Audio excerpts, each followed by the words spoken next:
Para poder audicionar para papeles importantes, tienes que ser un actor de esa asociación de actores. Si no, no tienes acceso a ellas. Tendrías que tener una conexión demasiado directa para que te dejaran entrar. Fue un tiempo donde dije, bueno, yo amo esto, pero es difícil conseguir un agente porque no soy mexicana, necesito documentos, necesito más palancas. Pensé que con tomar unas clases ya te descubren, no sé, esos típicos sueños, ¿no? Donde dices, ay, sí, voy a estar caminando a mi perro y ahí me van a ver, ¿no? Casi. Audicionas y ya te dicen, no, si funciona o no, de plano no funciona. Y te dicen, bueno, te vamos a pasar al siguiente día, hay un segundo llamado. En el segundo llamado ya es cuando llegan y te das cuenta que hay otros niños junto contigo y sus papás. Y luego ya pasan y dicen, es que nosotros les podemos vender un taller donde ustedes pueden ir a los cuartos donde hay directores de casting, ¿no? Sí me tocó, fue para uno de Nickelodeon y era la misma dinámica. Es un salón grande y pasaban a los niños, pero es tanta la cantidad, es muy intimidante, y en realidad el tiempo que te dan es tan corto. Al momento de que se sentaran frente a la cámara, ¡fum!, una lectura completamente distinta, ¿no? Y allí en realidad entendí, la cámara te ama o te odia, ¿no? O sea, hay gente que es muy impactante en persona que no se transmite bien. Y bueno, estamos en un episodio más aquí del Templo Artemisa, es como se llama este podcast. Templo Artemisa. Templo Artemisa, un episodio que he estado esperando desde hace muchos años. Que se diera, por fin se dio. Y me encuentro aquí con mi amiga. Yeah. Paola Sofía Cruz. Qué gusto poder llamarnos amigos. ¿Cómo estás? Bien, ¿Cómo bien. estás? Bien, agradecida que no hace tanto frío el día de hoy, así que lista para todas las preguntas que me vayas a hacer, esta conversación que sea sabrosa, y procurando no inventarme tantas cosas. No, pues es que hasta donde yo tengo entendido, pues tienes una trayectoria muy, muy interesante. Bueno, y yo que soy veremos. Yo que soy muy chismoso, pues yo quiero saber. Ok, me parece bien. Chismoso en el entendido, a ver, yo ya lo he dicho, yo tengo dos definiciones de chismoso. Okay. Uno, el que todo divulga. Okay. Dos, el que todo quiere saber. Okay. Ese soy yo. La pregunta es, ¿eso es malo o es bueno? No, eso es bueno. Eso es. Porque no dejaremos así. Siempre hay que aprender cosas nuevas. Ajá, eso, estoy de acuerdo. Y, como dicen, el fin justifica los medios. Muy bien, así será. Actriz, productora, ¿qué más? Vendo menudo los domingos. Ay, no. Emprendedora. Yo diría que si tuviera, en vez de ponerme tantos títulos de todo lo que he hecho a lo largo de la vida, yo diría que soy más bien inquieta, ¿no? Okay. Y curiosa, ¿no? O sea, yo creo que todo ha surgido de una curiosidad o querer aprender. Creo que todos los caminos en la vida han sido a causa de eso, ¿no? De querer saber cómo funcionan cosas, de no quedarme con las ganas de cómo se hace algo, ¿no? Y querer aprender a hacerlo. Y inevitablemente, habiendo empezado como en la industria creativa, me ha llevado a diferentes ramas del teatro, me ha llevado a diferentes ramas del cine y la verdad he disfrutado cada una de ellas, ¿no? Entonces sí, le podemos poner muchos títulos, pero al final eso utilizaría como adjetivo. Curiosa o ¿cuál fue el otro? Ya se me olvidó, pero ahí está, ahí regrésenle al video, no se preocupen. Okay. Pero bueno, este episodio trataría un poco sobre mi curiosidad de todo lo que hay detrás de la industria del cine. Pues del teatro conozco muy poco, ¿verdad? Para quienes no lo sepan, fue mi maestra un año, mi maestra de actuación.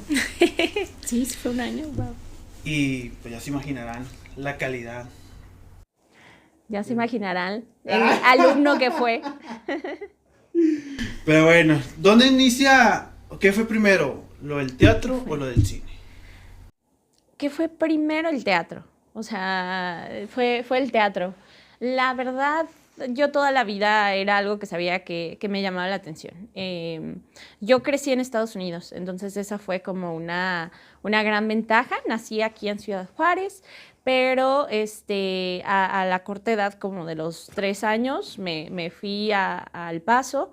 Mi familia se mudó a El Paso y ahí fue donde cursé toda la escuela. Entonces estuvo la ventaja de que pues en Estados Unidos tienes como más actividades extracurriculares, ¿no? Y mi mamá en general siempre fue como muy inquieta de querer meterme en esto está gratis o este curso está gratis y vamos a meterla a ver qué aprende, ¿no?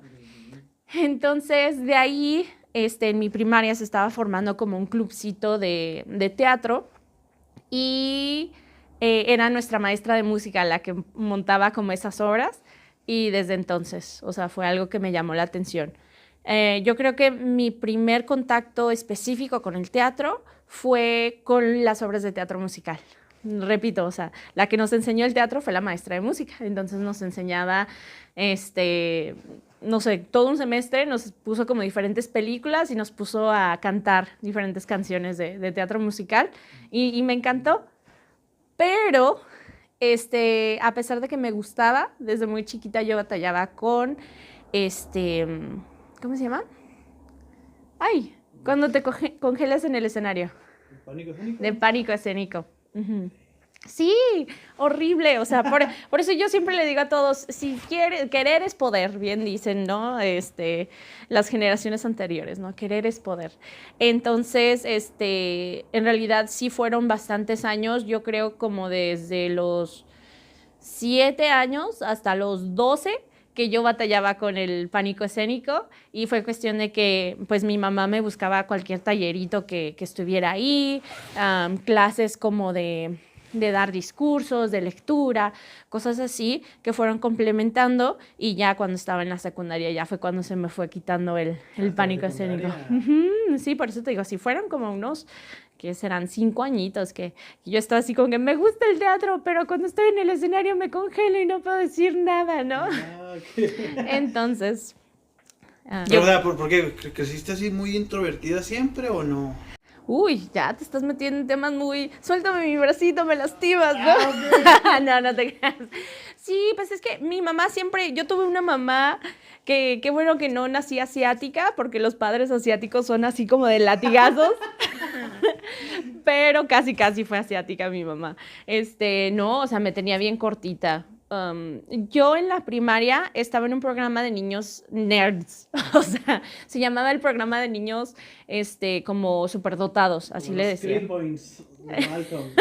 Sí, literal. Y nos hacían exámenes así como cada mes para asegurar de que todavía estábamos con aptitudes inteligentes y seguir en el programa, ¿no? Ahora ya es como más común en Estados Unidos, pero en ese tiempo todavía era como un programa muy experimental. Entonces estaban haciéndonos muchos exámenes, literal. Así nos llegaron a poner como diodos y nos hacían pruebas de sonido, todo el rollo, ¿no? Entonces mi mamá siempre me traía muy cortita con los estudios. Era así como que a veces la gente dice que tengo buena memoria, pero en realidad fue porque en la primaria solo era puro repetir todo, así como que arreglazos de memorízatelo, ¿no? Y yo creo que algo se me ha de haber quedado de ahí. Entonces, pues sí, yo creo que por el estrés que me ponía mi mamá, yo creo que tenía miedo a cometer un error en escena y de ahí surge el pánico escénico. Fíjate qué raro porque me pongo a pensar en mi hermana, la que es más chica que todos. Ajá. Ella toda la infancia, fue un desmadre, extrovertida es poco, un desmadre. Crece y ahorita todo le da vergüenza, todo le da vergüenza y así, hasta nosotros quedamos como que, ¿cómo? Si antes no le importaba nada, así fueran figuras así de autoridad, les mentaba la madre y todo, o sea, ay güey, por eso decimos, ay güey. Igual y ya hizo retrospectiva de su pasado y le da cringe todo eso y por eso ya se cohíbe. Ahora que ya es mamá, ya a lo mejor. Nah, ahora que es mamá, más bien, sí es cierto, qué bueno que agregaste ese. Ahora siente que el karma le va a llegar en su hijo. Okay. Y entonces eso ya en secundaria es cuando ya siguen Sí, con estas clases de... sí, o sea, y a partir de ahí yo continué, o sea, a pesar de tener pánico escénico, pues yo continuaba, o sea, recuerdo la primera vez que leí el libro de Stanislavski, yo creo que ni le entendí, tendría como unos 10 años y según yo me creía la gran actriz, ¿no? Porque ya leí, un actor se prepara, ¿no? Creo que, pues no, ya fue hasta la adultez que en realidad como que le cobré sentido. Pero, pero sí, o sea, de ahí surgió la curiosidad y fue algo que continuaba. Este, yo creo, ya para contar acá los dramas de la vida, mi mamá fallece cuando yo soy adolescente, entonces yo creo que si mi mamá hubiera seguido, yo hubiera sido algo aburrido como una contadora o, no sé, algo muy tradicional. Pero sí creo que a causa de que falleció, sí fue cuando me aloqué y dije, sí, voy a hacer teatro y me decidí ir por esa rama, pero era algo que siempre estuvo ahí, o sea, siempre me gustó. Pero en esto del teatro musical, primero que tienen que saber cantar o ahí les enseñan. Sí. No continué, o sea, ya de ahí, o sea, como mi mamá iba más por lo académico y yo iba más por lo artístico, yo trataba de buscar cualquier clubcito donde yo pudiera hacer teatro. Entonces, a pesar de que mi primer amor o mi primer acercamiento hacia el teatro fue teatro musical, en realidad yo creo que desde jovencita hasta como los 16, 17 fue cuando experimenté con lo que hubiera. O sea, si una maestra decía, vamos a leer una obra, yo decía, sí, maestra, vamos a juntarnos después de clase y vamos a hacerlo, ¿no? En la secundaria no había club de teatro, pero yo fui la que le dije a una maestra de literatura, le dije, maestra, ¿no estaría padre hacer un club de teatro? Y sí lo hicimos como por 2 semestres, algo así. Entonces, pues sí, o sea, no continué específicamente con teatro musical, no lo retomé hasta en la prepa, donde empecé con clases de danza, con clases de voz y ya de ahí todo se desató. Pero siempre pensando actuar para público en vivo. Teatro en general, sí. Ajá. O sea, no decías de que veías películas y, ay, yo quiero salir en una película así de que... No. Sí, creo que iba como junto y conectado, pero creo que yo lo veía como más difícil de lograr, en el sentido como que no era tan fácil encontrar lugares donde pudiera crecer mis habilidades de cine. Ya fue, creo que a los 14, 16, más o menos entre esos años, donde entré con una agencia que estaba en El Paso, creo que todavía existe, que se llama LAT Studio. Entonces ahí sí me empezaron a dar las clases de cine y ya fue así como que, son muy parecidas. Uno podría pensar que son parecidas, pero son muy distintas en lo que quieren lograr o en la manera en la que te percibes al momento de actuar, pues. Pero, o sea, ¿en qué sentido el actuar es muy diferente? Sí, podríamos decir que actuar en teatro es más orgánico en el sentido de que lo estás viviendo al momento, ¿no? No eres tan consciente, o sea, sí eres consciente de ti mismo en cuestión de movimiento de trazos, pero hay cierta parte donde te puedes dejar llevar, ¿no? Y el cine, creo que hay un aspecto técnico muy claro, o sea, sí tienes que ser consciente de ángulos, tienes que ser consciente de tus limitaciones de acuerdo a los requerimientos técnicos, ¿no? O sea, aquí, o sea, yo sé que la cámara solo puede tener lectura de mí si tengo la cara hacia el lente, ¿no? Entonces, ser consciente de cómo la cámara me percibe a mí y cuáles son las limitaciones, ¿no? También depende mucho del peso del director dentro de una escena. Es que son como muchos detallitos, ¿no? O sea, por ejemplo, una cosa básica que es diferente del teatro al cine es lo lineal, ¿no? Una obra de teatro, Principio, tal. Ajá, exacto. A menos de que esté escrita, pues, de una manera en la que se cambia el orden, ¿verdad? Pero aún así tiene un inicio y termina en el final, ¿no? De acuerdo al horario de producción, pues una serie o una película se va a grabar de la manera en la que esté disponible un espacio o esté la luz, de acuerdo a algo que hayan rentado ese día, de acuerdo a las necesidades de la producción. Y eso ya implica que tu proceso como actor cambia, ¿no? Okay. Porque tienen que estar cubriendo, ahora sí, por ejemplo, si en este espacio, aquí vamos a grabar la escena número 3, pero para la escena 10, 11, otra vez vamos a estar aquí, vamos a grabar otra vez aquí, ya que está. Ajá, entonces vas a grabar la 2 y la 11 hoy, en este mismo lugar, ¿no? A pesar de que el personaje tal vez está en punto A y en punto B emocionalmente, o sea, está en dos lugares diferentes emocionalmente, entonces tú tienes que sacarlo a pesar de que no sea muy congruente, de que se vaya de 0 a 100, ¿no? Entonces creo que eso ya de por sí es un cambio muy específico, ¿no? De cómo el teatro es distinto. Y repito, o sea, está sujeto a los aspectos técnicos del director o del fotógrafo, ¿no? Del director de fotografía. Entonces, inclusive podría decirte que hay gente que cuenta con más suerte en el cine, en el sentido de que tal vez su cara y la manera en la que esta retrata en la cámara puede naturalmente hacer que el público tenga una idea de que, ay, es que este tipo se ve como un buen villano. Y el tipo ni está actuando, ¿no? Solo está haciendo él. Capaz sí está pensando así como que, ¿qué voy a comer hoy en la tarde, no? Bueno, ahí ya se para de un gran actor a un actor mediocre, ¿verdad? Ya tendríamos otra conversación sobre eso, ¿no? Pero a veces hay gente que se ve muy de una manera, ¿no? O que la cámara los lee de una manera, muy distinta, que a veces el requerimiento como emocional no tiene que estar ahí. Pero cuando estás en un escenario, estás sujeto a tener una convención con el público, ¿no? Entonces el público puede delatar un poco más cuando no estás dando algo real, ¿no?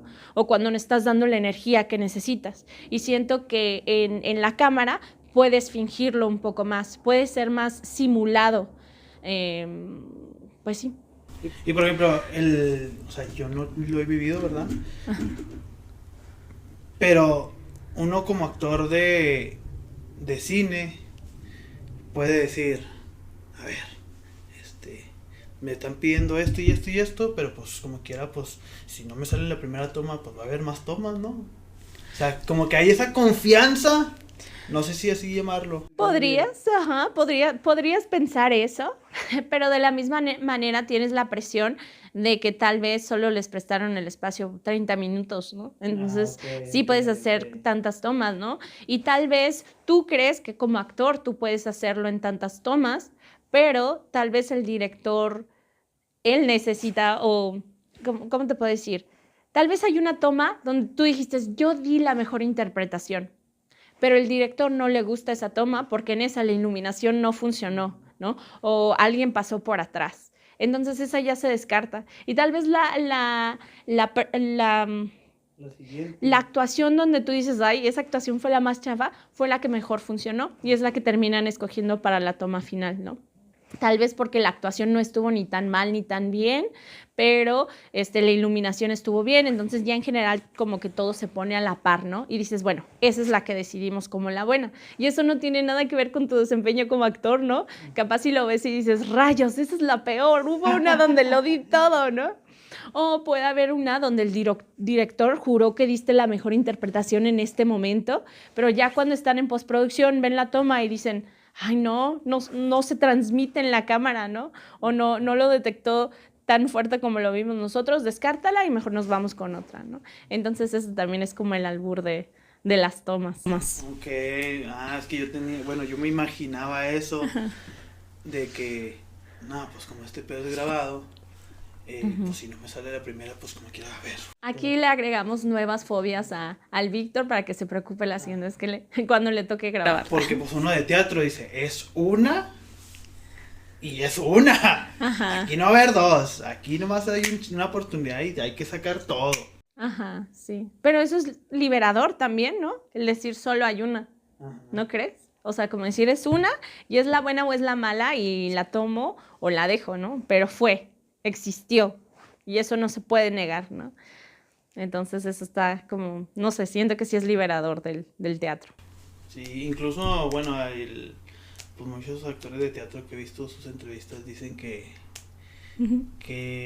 es mucho más fácil hacer cine que teatro. Y yo así como que, pues yo no lo he vivido, así que no sé. Sí, sí, sí. No he llegado a ese punto como los grandes actores, pero yo me imagino, ¿no? Que en el sentido de que si ya vas sabiendo qué es lo que te funciona o qué te funciona, así como que, cuando hago esto frente a la cámara, esto funciona muy bien para transmitir esto, yo creo que ya es de agarrarle maña, ya de ser más fácil, ¿no? Como decir, solo hago una pausa dramática aquí y suelto la lagrimita y funciona. Y capaz no hay tanto pasando adentro, ¿no? Okay. Puede ser, no sé. No voy a hablar por nadie aquí, ¿no? Pero ahorita que estaba comentando esto de lo de que hay factores externos sí, de claro. la toma, me acordé de cuando estaban grabando de las últimas escenas del Breaking Bad, cuando el Walter secuestra o le quita a su hija a la Skyler. Ajá. Y esa toma la hacen afuera de la casa. Ajá. Entonces estaba viendo ahí en la toalla detrás de cámara que esa la grabaron creo días después, porque en ese momento cuando estaban haciendo la toma que empezó a caer nieve. Y luego pues no, que corte, y no paraba la pinche nieve. No. Y luego que no, pues ya se hizo oscuro. Pues tenemos que esperarnos a que otra vez. Y ya hasta el día siguiente, que las nubes estén nubladas así como estaba en la toma anterior. Y ahora sí, otra vez va la continuidad. Digo, la madre, qué desmadre. Imagínense que eran las pinches nubes, que está el sol, ya valió madre. Exacto. Y todo eso es dinero, ¿no? Así que sí, genera mucho estrés.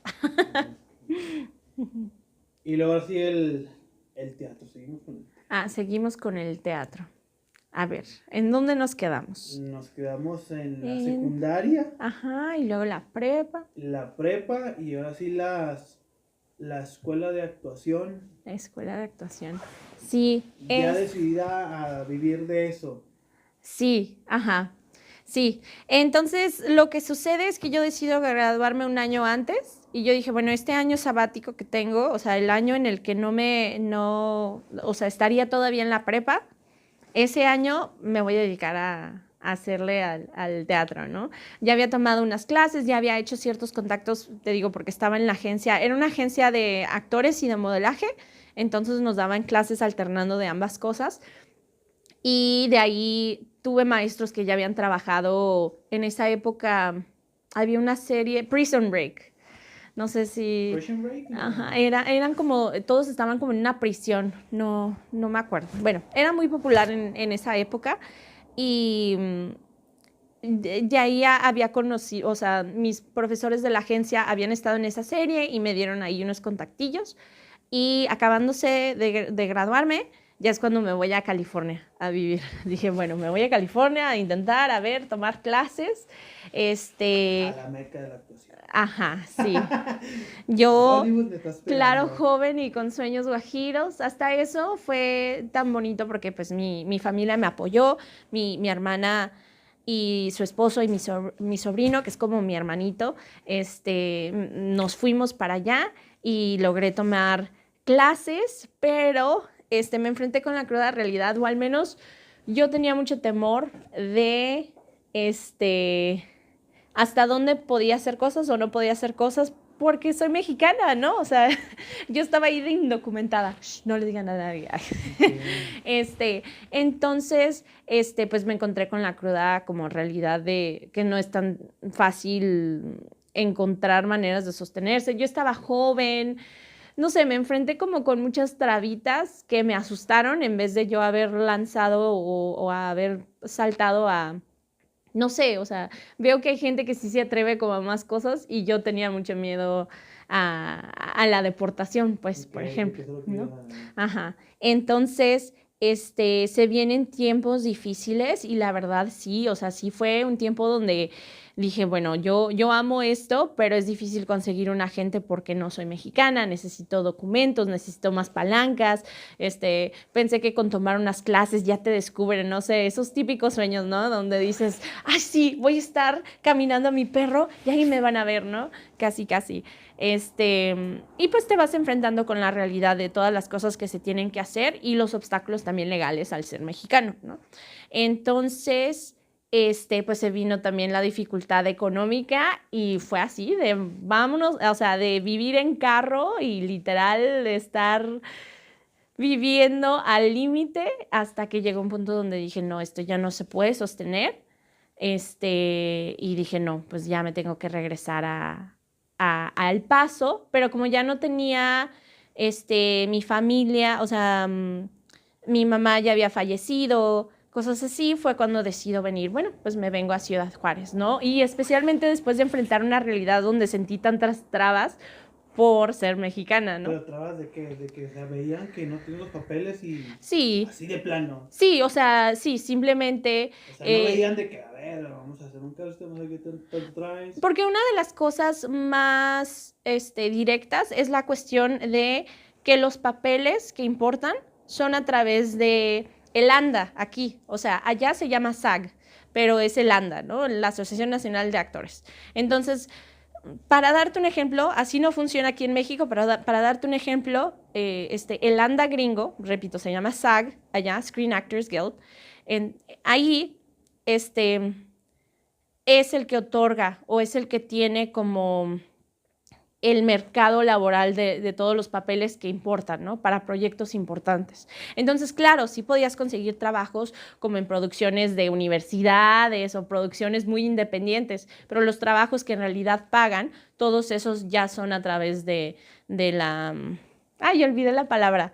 Como de la asociación de actores, pues, que está respaldada por una, pues, la unión de trabajadores, ¿no? O sea, y forzosamente todos los actores tienen que tener su agente, su agencia o su... Sí, o sea, para poder audicionar para papeles importantes, tienes que ser un actor de esa asociación de actores. Ah, ok, si no, no hay forma. Si no, no tienes acceso a ellas. Tendrías que tener una conexión demasiado directa para que te dejaran entrar. Pero aún así, por cuestiones de legalidad, como es la unión de trabajadores, tienes que estar respaldado en cuestión a, pues, o sea, de que tengas derecho a seguro, de que te puedan seguir. Entonces, para eso necesitas documentos americanos.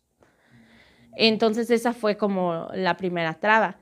E inevitablemente se vuelve una cadena donde, pues, o sea, si tú consigues un agente, primero es difícil porque tienes que invertirle, pues, o sea, tienes que invertirle en tus fotos, tienes que invertirle en un reel si ya tienes material independiente, cosas así, ¿no? Y es un mercado competitivo, entonces, claro, que si tú apenas estás empezando y no tienes los contactos y eres indocumentado, pues te encuentras en una mayor desventaja, ¿no? Además de que, pues, yo también estaba empezando y no era como ay, sí, es un gran talento, ¿sabes? O sea, también tendrías que tener un look muy específico, tendrían que estar como muchos factores a tu favor como para que eso hubiera funcionado con tan poco plan que yo había tenido, ¿sabes? O sea, porque yo me lancé así románticamente, ¿no? Ahora ya la industria ha cambiado de muchas maneras, ¿no? La cultura de influencer también ha permitido que mucha gente sea considerada solo por la influencia que han desarrollado en redes sociales, ¿no? Pero todo esto fue antes de que existieran las redes sociales, ¿no? Ajá.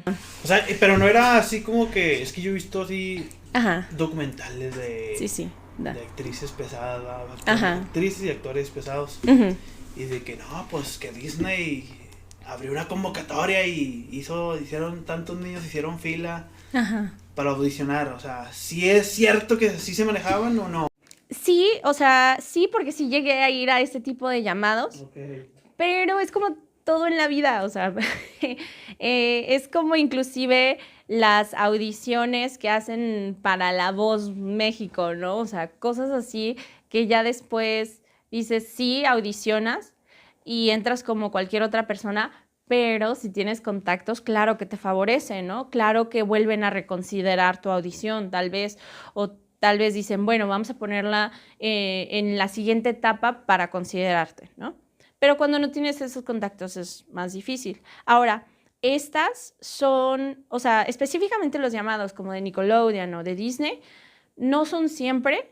También te puedes encontrar muchas estafas, porque me tocó ir como de los dos, donde dicen, estos son, ajá, no estafas, pero son negocios, pues. Sí. Hay un tipo de audiciones que dicen, ven y audiciona para ser considerado para proyectos de Disney. Ese fue el que a mí me tocó específicamente. Audicionas y ya te dicen, no, si funciona o no, de plano no funciona. Y te dicen, bueno, te vamos a pasar al siguiente día, hay un segundo llamado. En el segundo llamado ya es cuando llegan y te das cuenta que hay otros niños junto contigo y sus papás, y luego ya pasan y dicen, es que nosotros les podemos vender un taller donde ustedes pueden ir a los cuartos donde hay directores de casting, ¿no? Entonces se vuelve un negocio y dices, eso ya es más, no es tan real. Pero donde sí me tocó fue para uno de Nickelodeon y era la misma dinámica. Es un salón grande y pasaban a los niños, pero es tanta la cantidad, es muy intimidante, y en realidad el tiempo que te dan es tan corto que luego conoces a chavitos que llevan haciéndolo desde los 6 años, pero de manera profesional, ¿no? Con los mejores maestros que ya saben cómo funciona la industria, que en realidad yo ¿qué tendría? Unos 11 años cuando fui. Fue como en San Antonio, algo así.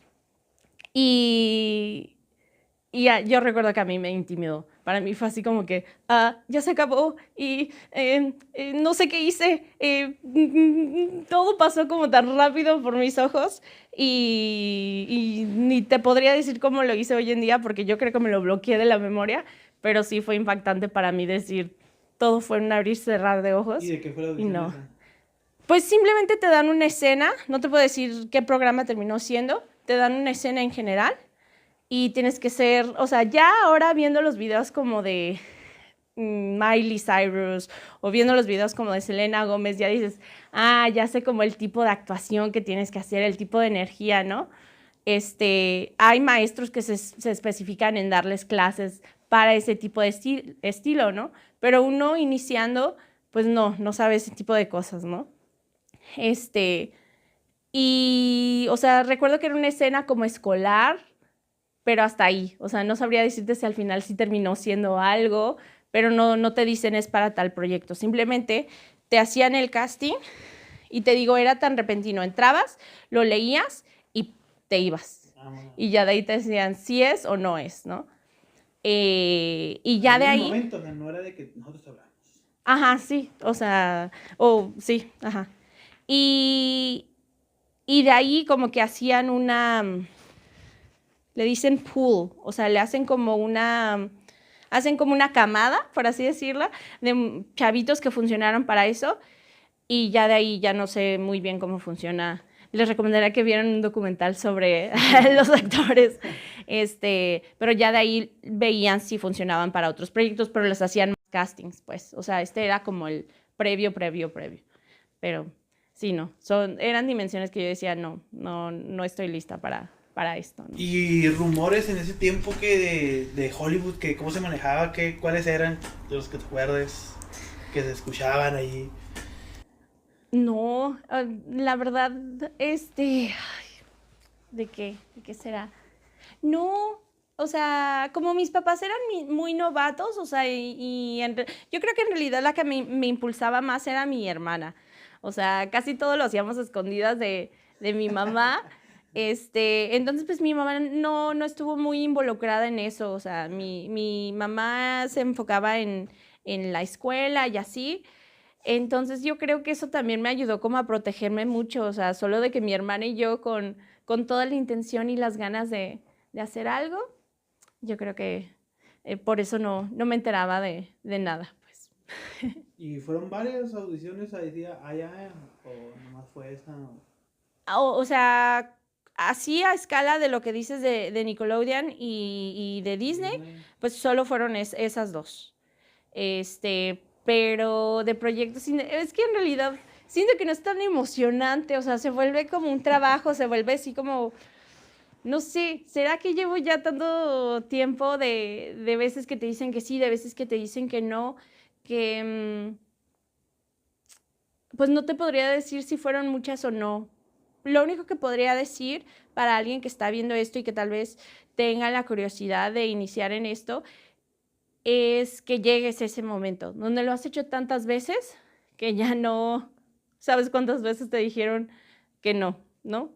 O sea, porque en realidad es acostumbrarte al rechazo, acostumbrarte a proyectos que tal vez pudieron ser y que no pudieron ser. Sí, o sea, no podría decirte cuánto fue porque no lo recuerdo tan bien, pero sí fue bastante, pues. Sí ha sido bastante a lo largo de todos los años. Me Sí. acordé no sé si fue el último casting que fui a hacer Ajá. de una película y César, mi némesis, ¿verdad? Me dijo, mira, yo te recomendaría que hagas algo extra de lo que vas a hacer de la audición para que los directores se acuerden de ti. ¡Ay, Así no! me dijo. ¡No! A ver, ajá. Y yo dije, pues va, yo no tengo nada que perder. Ajá. Y llegué. Así, me acuerdo que la chingadera esa que me dieron, no es necesario aprendérsela de memoria. Y yo me la aprendí. Yo llegué bien bravo. Desde que llego abriendo puertas. ¿Cómo estás? No, llegué así bien. Porque yo los vi así todos bien tímidos, así.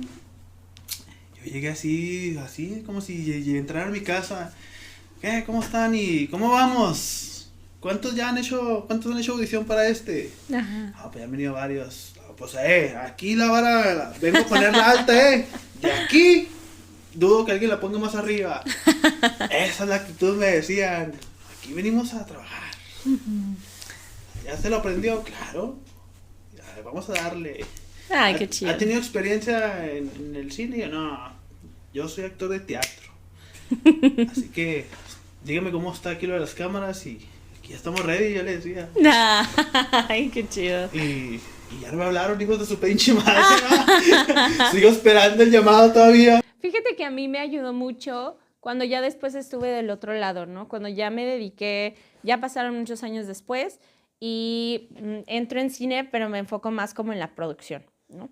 Entonces ya cuando empiezo a trabajar o a tener trabajos dentro del cuarto de casting o dentro de producción en general, también me ayudó a entender, pues, de todo lo que conlleva, ¿no? Hacer una audición.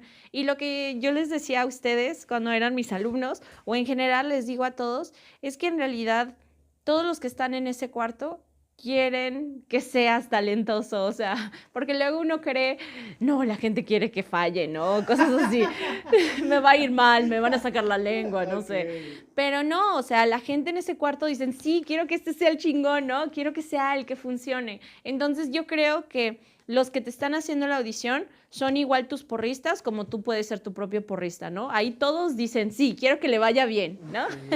Entonces creo que es una mejor mentalidad para abordar una audición. Decir, aquí todos quieren que a mí me vaya bien, entonces voy a tratar de hacer el mejor trabajo posible, ¿no? Y dos, recuerdo una vez, ya dentro de las muchas cosas que he hecho, llegué a ser maestra en la escuela de cine Two Hearts Film School, que ya no existe, pero saludos al profe Graniño Rodoberti, por esa maravillosa oportunidad. Pero estando ahí, recuerdo que hicimos un proyecto con los alumnos de ahí donde hicimos un casting en general, ¿no? Para que ellos tuvieran como su cartera de actores con quien trabajar. Yo creo que ese ha sido el casting como con más perfiles distintos en un mismo casting, porque casi siempre me toca un mismo perfil dentro de un casting, ¿no? Pero en esta me tocó ver gente de todo tipo. Y había gente que cuando entraba al cuarto, tú decías, esta persona es muy guapa, o esta persona se ve muy bien, o esta persona impone mucho. Y ya cuando los sentábamos, porque esta era una audición con screening, o sea, los grabábamos al momento, entonces al momento de que se sentaran frente a la cámara, ¡fum!, una lectura completamente distinta, ¿no? Y allí en realidad entendí la cámara te ama o te odia, ¿no? O sea, hay gente que es muy impactante en persona que no se transmite bien frente a una cámara. Y hay gente que tú dices, ay, esta persona, pues no es muy significativa, pero se pone enfrente a una cámara y naturalmente te transmitían algo, ¿no? O tal vez decía, su actuación no es nada espectacular, pero la manera en la que está leyéndolo la cámara es súper interesante, ¿no? Entonces eso también me ayudó como actriz para yo decir, hay muchos factores que influyen, ¿no? O sea, igual y lo que transmito. Y por eso es tan importante que si tú quieres ser un alumno o quieres ser un actor de cine, yo sí considero que es súper importante tomar clases donde te graben y que es muy importante que tú te estudies de cómo te ves. Uno, para saber qué es lo que transmite tu rostro en la cámara. Esa es otra cosa que cambia mucho en el teatro, ¿no? O sea, no tienes que tener tanta conciencia de cómo tú te ves en el escenario, pero yo sí considero que como actor de cine sí es importante que tú te veas frente a una cámara y que tú veas, o sea, literal el ensayo de actuar una escena, grabarte y observarte. Creo que ese es un ensayo poderosísimo para tú conocerte y saber cuáles son tus limitantes o dónde puedes crecer dentro del cine. Y más si es en un entorno con un profesor que sabe, alguien que tiene buen ojo o alguien que simplemente te sabe dar una lectura más informada, ¿no? Pero sí tienes que tener ese tipo de conciencia, yo creo, para actuar. Y sí es cierto esto de que cuando les dan el libreto a los actores de cine, no es necesario aprenderse todo, sino que aprenderse lo que van a grabar. Sí, sí, honestamente. Y dependiendo del actor del director con el que trabajes, también la flexibilidad de cómo decir los parlamentos, ¿no? Donde siento que a veces en el teatro tiende a ser más ortodoxo o más tradicional en el sentido de que esto es lo que dice aquí y esto es lo que tienes que decir, ¿no? Siento que es más común encontrar eso en el teatro que encontrar. Y acá, dependiendo del director, es... Ajá, sí, entender como la lógica de la escena. Me ha tocado ver más flexibilidad en el cine que en el teatro, pues, en mi experiencia personal. Ok, ese tú no sabía que también era maestra de aquel lado, ¿eh? No sabía que era maestra de aquel lado. Ah, no, la escuela fue aquí en Juárez. La de Two Heart, la de cine. Ajá, fue aquí en Juárez. Sí, fue como en la época de la pandemia, como del 2017 al 2020, creo. Luego ahí me corrigen porque soy pésima con las fechas, pero... Pero, o sea, ¿era una escuela gringa? ¿Aquí? No, era una escuela aquí. ¿El nombre es inglés? Pues ahí le tienes que preguntar al profe Granillo. Fíjate que aquí, si me permiten hablar sobre alguien que no está con nosotros, que no está aquí en este cuarto, Oliver estudió en Vancouver. Entonces él tiene un significado muy personal que lo dejaré que él relate esa historia, donde Two Hearts, que es dos corazones, tiene un significado muy importante para él. Entonces él decidió pues ponerle así a su escuela. Inclusive su casa productora se llama así, que es con quien el profe Granillo es con quien hice el cortometraje. No sé si llegaste a saber el cortometraje que ahorita todavía sigue teniendo sus premios. Especialmente lo que se me hace padre del documental, documental, del corto, Un grito en silencio, pues es el mensaje en cuestión a la salud mental que transmite. Entonces, pues ahí sigue el cortometraje, Un grito en silencio. Si quieren ahí googlearlo, todavía seguimos dando rondines en los festivales. Pero esa escuela no era para una escuela en particular, o sea, era una escuela independiente, okay, específicamente de cine. Sí, podías tener diferentes especialidades ahí. Y yo ahí daba clase de apreciación cinematográfica y producción fílmica. Ok, más o menos ¿en qué consistían esas clases? Pues producción, simplemente la experiencia principal que yo tengo en producciones es en producción de línea, ¿no? Es un título muy técnico a diferencia de otros productores. Producción en general podemos decir que son todos los elementos, o sea, es alguien que se encarga de llevar a cabo todos los elementos para que se lleve a cabo un proyecto cinematográfico, ¿no? O un proyecto fílmico. Entonces, la producción en línea es en realidad un título más ñoño y aburrido.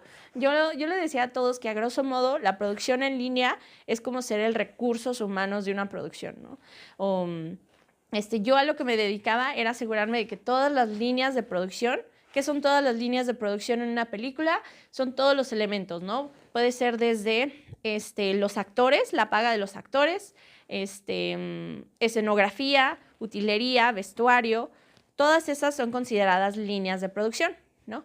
Entonces, la productora de línea o line producer se dedica a asegurar de que el presupuesto esté dentro de lo estipulado para cada línea de producción. O sea, asegurarse de que nada se salga del presupuesto, ¿no? O de ahí asegurar de que pues de ir amoldando el presupuesto conforme los cambios que vayan ocurriendo, ¿no? Entonces, gracias a la confianza de gente súper talentosa de Coque Carrión, tuve la posibilidad de ser productora de línea para un proyecto de un cortometraje bajo el director Alfredo Castruita. Fue aprobado para un proyecto del IMCINE. Entonces, de ahí recibimos un estímulo fiscal, recibimos un estímulo en general. No vayan a decir luego que estoy diciendo mentiras, les digo.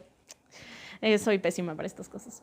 Pero a causa de eso, fue como la experiencia principal que yo tuve en trabajar como en una producción de un presupuesto más grande, pues. Y de ahí ya, acabando ese proyecto, fue cuando me topé con Oliver, que había sido una amistad de años. Él regresaba de Vancouver y dice, ¿sabes qué? Voy a abrir una escuela, ¿qué tal? ¿Le entramos a dar clases? Y dije, sí, le entro. Entonces fue una experiencia muy, muy padre y me dedicaba pues a explicarles, ¿no? Qué es lo que se necesita para aplicar apoyos económicos para hacer una película y cuáles son todos los elementos de preproducción, producción y postproducción que se requieren para hacer una película. ¿Película? Sí, película, cortometraje.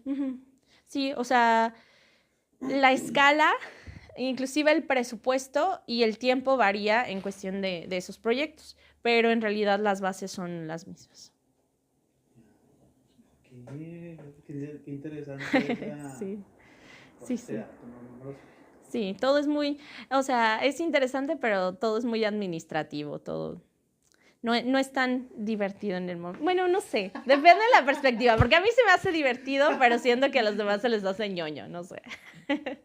Ok, pero o sea, el estudiar ya teatro ya fue con la visión de que yo, o sea, aquí voy a aprender a actuar. Sí, entonces me quedé en eso, ¿no? Llego a Ciudad Juárez y ya después de esa experiencia pues de California y todo, o sea, ya es cuando digo, bueno, ya tengo que hacer algo un poco más serio con mi vida, ¿no? O sea, California no funcionó, ¿qué voy a hacer? Y de hecho yo en ese momento yo dije, me voy a dar por vencido, ¿no? Que es muy chafa, porque en realidad apenas ni empezaba mi trayecto ni mi carrera, pero yo dije, no, esto es más difícil de lo que pensé, no sé si tenga lo necesario. Entonces yo dije, bueno, voy a estudiar ciencias de la comunicación, que era muy típico, ¿no? Que decían, no puedes estudiar para ser actor, terminas estudiando ciencias de la comunicación. Yo ya estaba a nadita de estudiar ciencias de la comunicación, ya me había inscrito a la uni, iba a tomar el examen y me llega una amistad, ¿no? Me llega a decirme, oye, ¿sí sabes que existe el SEMA? Y yo dije, ¿qué es eso? Y luego, es para que estudies teatro. Y mi hermana me alentó, ¿no? Me dijo así como que, vente, vamos a pedir informes, Y el mismo día que fuimos a pedir informes, mi hermana insistió tanto que terminé inscrita ese mismo día.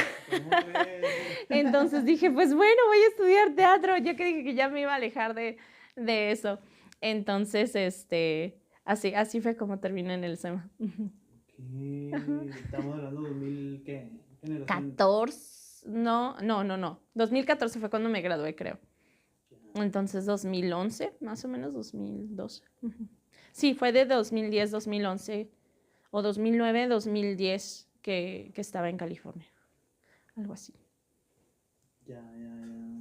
Y ya te gradúas y lo dices, vamos a... No, pues bueno, o sea, también pasaron muchas cosas mientras estaba en el SEMA, ¿no? Me tocó una generación muy talentosa. De hecho, los chavos de mi generación, pues ahí siguen dando lata en el teatro, y haciendo cosas muy interesantes. Dentro de... ¿Y en Juárez o allá afuera? Sí, en Juárez. Dentro de mi generación estuvo Gabriel Reyes. Él era el mayor de todos nosotros en nuestra generación. Creo que iniciamos siendo como unos 10. Dime si no es la verdad o no. Iniciamos siendo unos 10 y creo que solo nos graduamos como 4 o 5. Sí, y recuerdo que cuando nos graduamos, todos dijeron así como que, ay, es de las generaciones más grandes, ¿no? Y dices, ay, no, qué vergüenza, seguimos siendo tan poquito.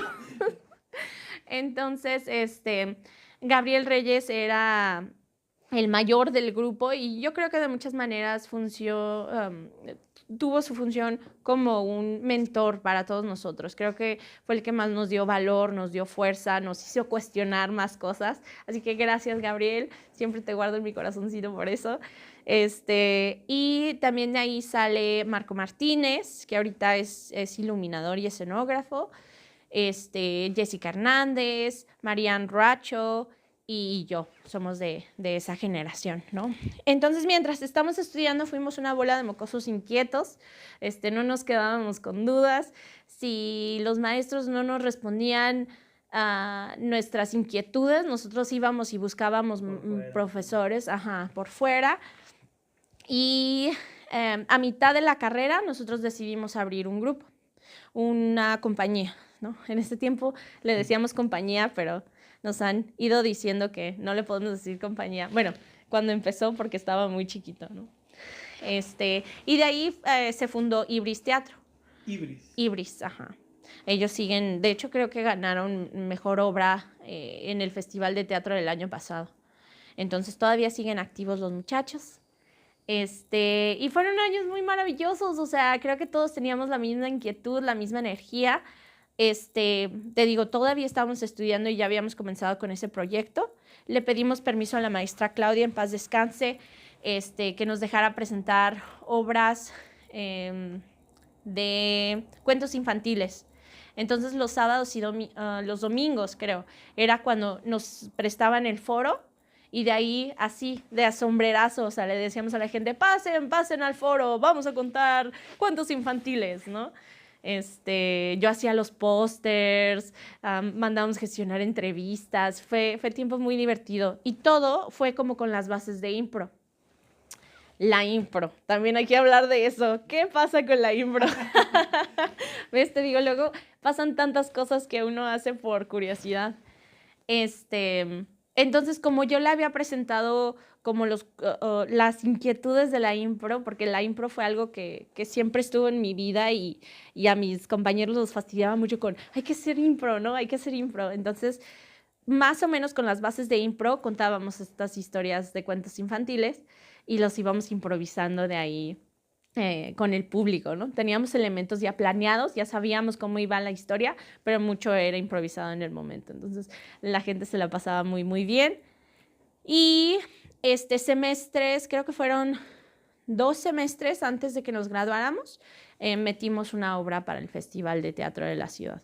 Entonces nosotros ya íbamos encaminados con la compañía, con nuestro grupito de teatro, desde antes de graduarnos. Y ya cuando nos graduamos, pues fue muy natural que todos dijéramos, pues vamos a continuar con la compañía de teatro. Entonces yo estuve con la compañía, yo creo que todavía hasta el 2018, 2019, y yo ya traía más inquietudes hacia el cine. Luego también todos crecemos y llegamos a tener diferencias creativas, ¿no? Entonces yo decido separarme del grupo y pues ellos continúan haciendo teatro maravilloso, siguen ahí echándole muchas ganas. De hecho, creo que recién tuvieron un proyecto que se llama Algo de Pachucos. Entonces ellos siguen haciendo ahí teatro y vean sus redes para que vean todo lo maravilloso que hacen. Pero pues esos años fueron maravillosos, llegamos a hacer muchas cosas interesantes. Yo llegué a producir mi primer musical dentro de ahí, como que ya llegué a mis raíces y entonces les digo, quiero hacer un proyecto a beneficio de un comedor infantil. Y digo, ¿qué va a apoyar más o qué vende más que una obra de teatro musical? Entonces yo decido producir una obra de teatro musical que se llama Eres bueno, Charlie Brown. Y lo hacemos a beneficio de un comedor infantil que se llama Extiende tus alas. No sé si todavía existe, pero 2 años hicimos el proyecto de beneficiarlos con las entradas del boletaje. Así que eso fue emocionante también. Aprendí sobre dirección. También ahí empecé a conocer gente del teatro de títeres, ¿no? Y fue cuando decido incursionar en el teatro de títeres, ¿no? Entonces, repito, yo creo que en realidad toda mi carrera y todos los diferentes caminos que yo he tomado han sido a causa de esa curiosidad natural, como decir, ¡ay, esto me encanta, qué padre, cómo se hace!, ¿no? Vamos a aprenderlo. Y yo siempre le digo a todos que esa es una clave para pues es que depende de lo que quieras lograr, ¿no? Y yo creo que en esa época mi meta era, yo quiero hacer teatro en general. O sea, para mí la idea de éxito tal vez no en ese momento era ser millonaria, pero dije, yo quiero poder hacer esto todos los días y poder traer comida a mi boca y vivir una vida digna haciendo lo que amo, ¿no? Entonces creo que lo logré durante esos años, ¿no? Y creo que si esa es tu meta, lo principal es tener curiosidad y no rajarte, ¿no? De decir, yo aprendo a hacer esto, yo lo hago, ¿no? Eso me llevó a hacer iluminación, eso me llevó a ser técnico, eso me llevó a ser técnico de sonido, ¿no? O sea, para unas obras le metí canciones. No te voy a decir que era maravillosa en todo, pero definitivamente aprendí de muchas cosas y fui aprendiendo de lo que sí me apasionaba, de donde sí podía crecer. Y siempre tenía chamba, o sea, no te puedo decir, o sea, cuando en realidad me enfoqué en el teatro, no hubo falta de trabajo, gracias a Dios, y creo que es a causa de mantenerme curiosa y con la actitud de aprender. Sí, porque pues pasa mucho que los que nos dedicamos al arte, pues que no se da, y pues, pues trabajando en otras cosas que a veces te toman mucho más tiempo. Y hasta el pedo no se da, por más que uno quiere, que dices, chingada madre, pues es que sí quiero seguir acá, pero pues tengo que darle, no sé si a la maquila o a los otros trabajos que piden más tiempo. Ajá, sí, es difícil, pero sí, es que ahorita ya no sé cómo está tanto la escena, o sea, ya llevo como tiempo ya más en una vida tradicional, pero, o sea, en realidad fue como lo que me comentabas antes de este show, ¿no? O sea, de estas oportunidades que fuiste a los albergues, ¿no? O sea, en eso, o sea, tal vez sí había uno que otro trabajo que yo hacía de a gratis, pero eso me llevó a conocer a alguien que luego después me recomendó para otro trabajo, ¿no? O que me llevó a que de ahí descubrí que sí me gusta trabajar en albergues. Entonces aprendí a hacer un proyecto que se lo vendía a los albergues después, por darte un ejemplo, ¿no? Sí. Entonces creo que es esa cuestión como de ir, o sea, tanto socializar y hacer tus contactos, seguir trabajando, ser una persona agradable con quien trabajar, y muchas veces también me pasó que yo tomaba talleres y talleres y talleres, tomé tantos talleres que a veces ya ni sé qué sí sé y qué no sé, ¿no? Pero en los mismos talleres, o sea, el trabajo de la película que producí, dirigida por Alfredo, yo conocí a Coque en un taller, en un taller de actuación, pero él, siendo productor, había tomado ese taller de actuación porque él decía, quiero conocer a más actores, ¿no? Entonces, conozco a Coque me cae muy bien, después de pláticas compaginamos como con muchas, pues la manera de que veíamos cómo crecer, ¿no? O qué queríamos hacer con nuestras carreras, y ahí es donde dice, pues vamos a colaborar, ¿no? Entonces te digo, en todas partes pueden surgir oportunidades para colaborar y es mantenerse como abierto y también reconectando. Recuerdo que dentro de los muchos trabajos que tuve, uno de mis favoritos fue cuando a través de recomendación de conocidos me recomendaron para ser anfitriona del FICH. El FICH era un festival, el Festival Internacional Chihuahua. Entonces era un festival que pasaba casi siempre por septiembre, octubre y traía muchos actos internacionales, ¿no? Entonces me recomendaron para hacer el trabajo de anfitriona. Entonces lo que tenía que hacer es que yo me encargaba de la logística de ciertos invitados, ¿no? O sea, prácticamente era ir a recogerlos cuando llegaran del aeropuerto, asegurar de que llegaran bien a su hotel. Entonces de ahí, pues tienes conversaciones con otros creativos como tú, ¿no? Y te puede llevar a otras posibilidades o te platican de escuelas interesantes donde puedes estudiar. Recuerdo que de ahí saqué ideas por si quería estudiar una licenciatura, me habían recomendado escuelas. Y recuerdo que cuando estaba de anfitriona, hablaba con un creativo y él lo que siempre me recomendaba, y ese es un tip que me gusta pasarle a la gente, y decía, siempre mantén viva tus conexiones, ¿no? Entonces él me platicaba, porque él había traído un ballet de un coreógrafo súper importante que se llama Damien Jallet. Entonces Damien Jallet ha hecho coreografías como para la película nueva de Suspiria, con Tom York, o sea, ha trabajado con gente de alto calibre y decía, no creas que fue por azar que yo logré esta colaboración. Dice, este fue un contacto que yo hice 3 años y que yo lo estuve procurando a lo largo de estos 3 años. Yo le mandaba mensaje, inclusive mensajes sencillos como, oye, feliz Navidad, ¿no? Oye, solo recordándote que aquí en Guadalajara nos encantaría trabajar contigo. Felicidades porque te casaste, ¿no? Y simplemente de muchas conversaciones que fuimos teniendo y cuando se alinearon mis astros de que yo tenía un lugar, un espacio donde lo podía recibir, yo le dije, oye, aquí está esta propuesta. Y como yo la había ido frecuentando a lo largo de estos 3 años, pues claro que era natural que me dijera que sí. Ajá. Entonces se logró. Pero no es, porque luego la gente solo ve lo mágico, ¿no? De, ay, de un día para nada se hizo, ¿no? Pero no, es a lo largo de ir manteniendo estos contactos, ¿no? Entonces, no creas que porque recibiste un no de un contacto inmediato significa que nunca vayan a colaborar, ¿no? Ya, definitivo. Uh-huh. Entonces, ahí también vi el valor como de mantener vivas tus conexiones y no rajarte a la primera de una futura colaboración, ¿no? Si te dicen que no. Y de cierta manera así pasaron muchas de mis colaboraciones también, ¿no? A lo largo de diferentes años, tal vez no coincidía a un primer proyecto, pero ya después funcionaba. Okay. ¿Y esta película cómo se llama? El cortometraje se llamaba Azul Claro. Azul Claro. Ajá, Azul Claro. Y es del director Alfredo Castrita. Una de sus películas más conocidas era una que se llama Potosí. Potosí. Ajá, sí. Y fue muy divertido la experiencia de trabajar en el cortometraje.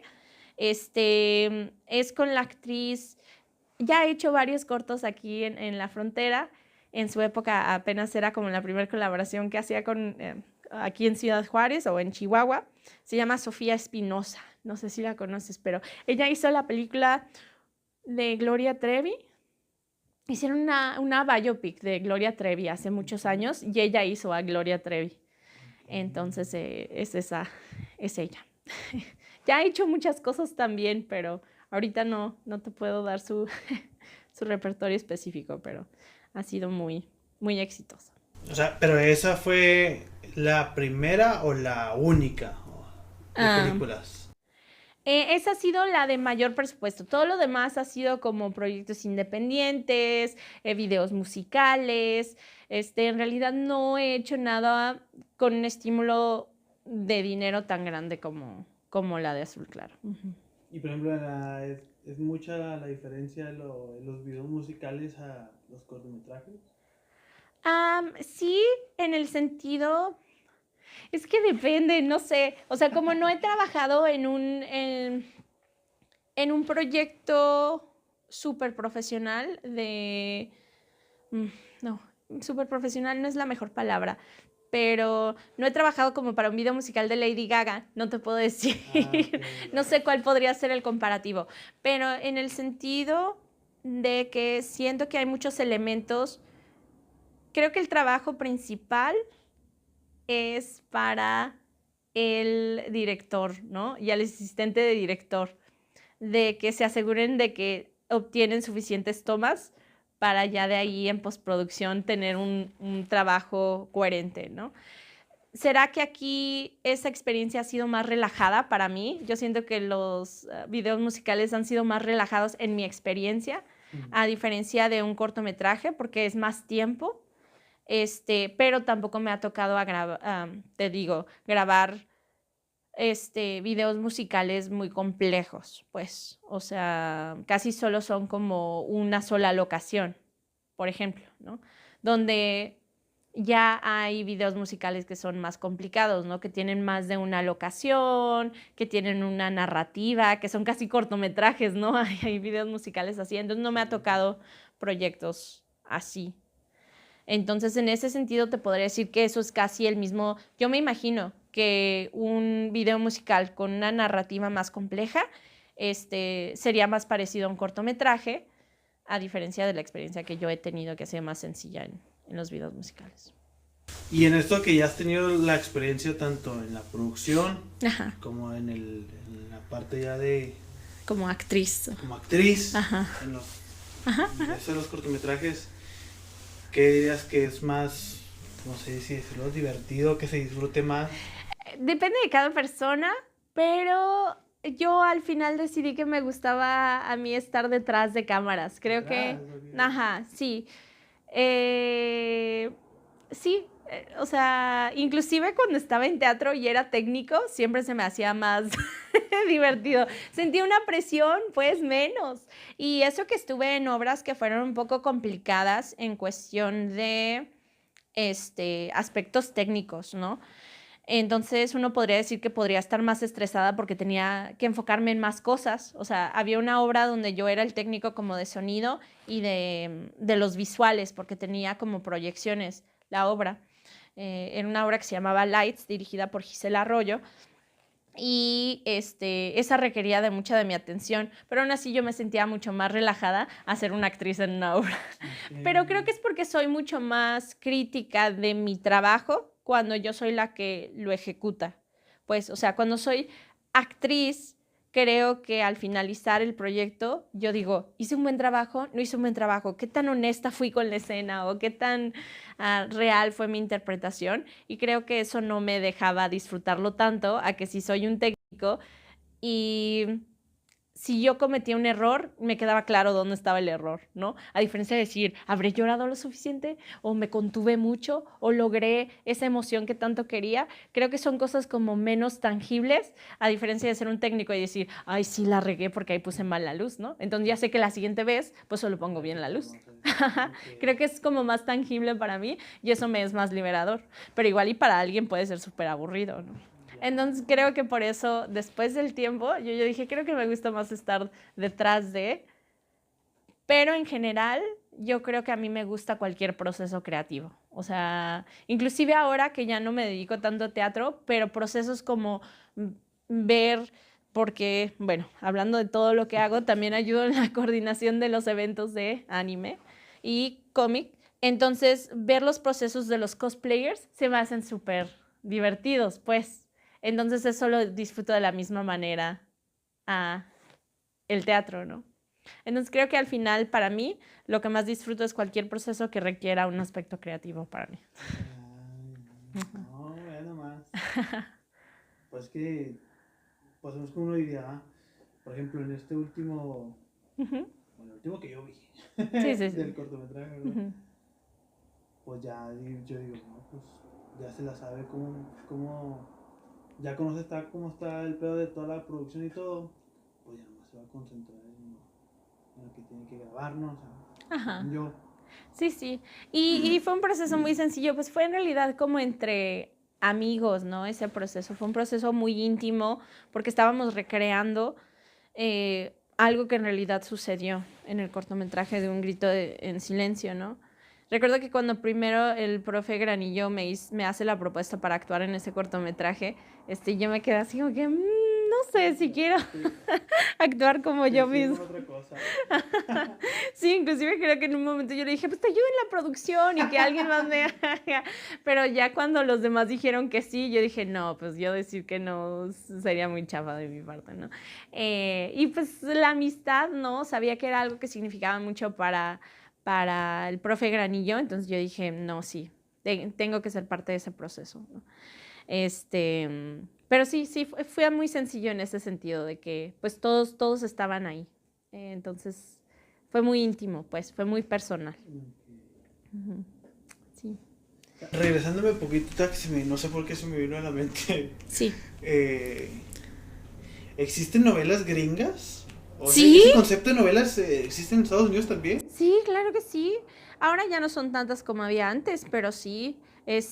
Creo que todavía, no sé cuál será, creo que es General Hospital, que creo que se llama, y también lleva como añales, o sea, es una novela que lleva 20 años o 30 años, o sea, hay actores que literal eran niños y que ahora ya son abuelos en esa novela, o sea, pero el mismo actor. Imagínate tener un trabajo de por vida. Entonces sí hay novelas gringas, pero a mí me pasa una cuestión donde se me hace un poco raro, justo como cuando oigo doblaje en inglés. O sea, no sé si has visto como un anime y luego lo ves en español y como que para mí es natural decir, claro, ver anime en español, pero luego lo cambias al inglés, entonces es un doblaje en inglés y dices, qué raros son los que hacen doblaje en inglés, ¿no? O sea, como que las voces, las inflexiones son distintas. Y se te hace raro, entonces así me pasa también con las novelas gringas, que dices, son novelas, pero no son en realidad novelas, porque yo estoy acostumbrada a otra estética, a otros ritmos, ¿no? Otro tipo de actuación.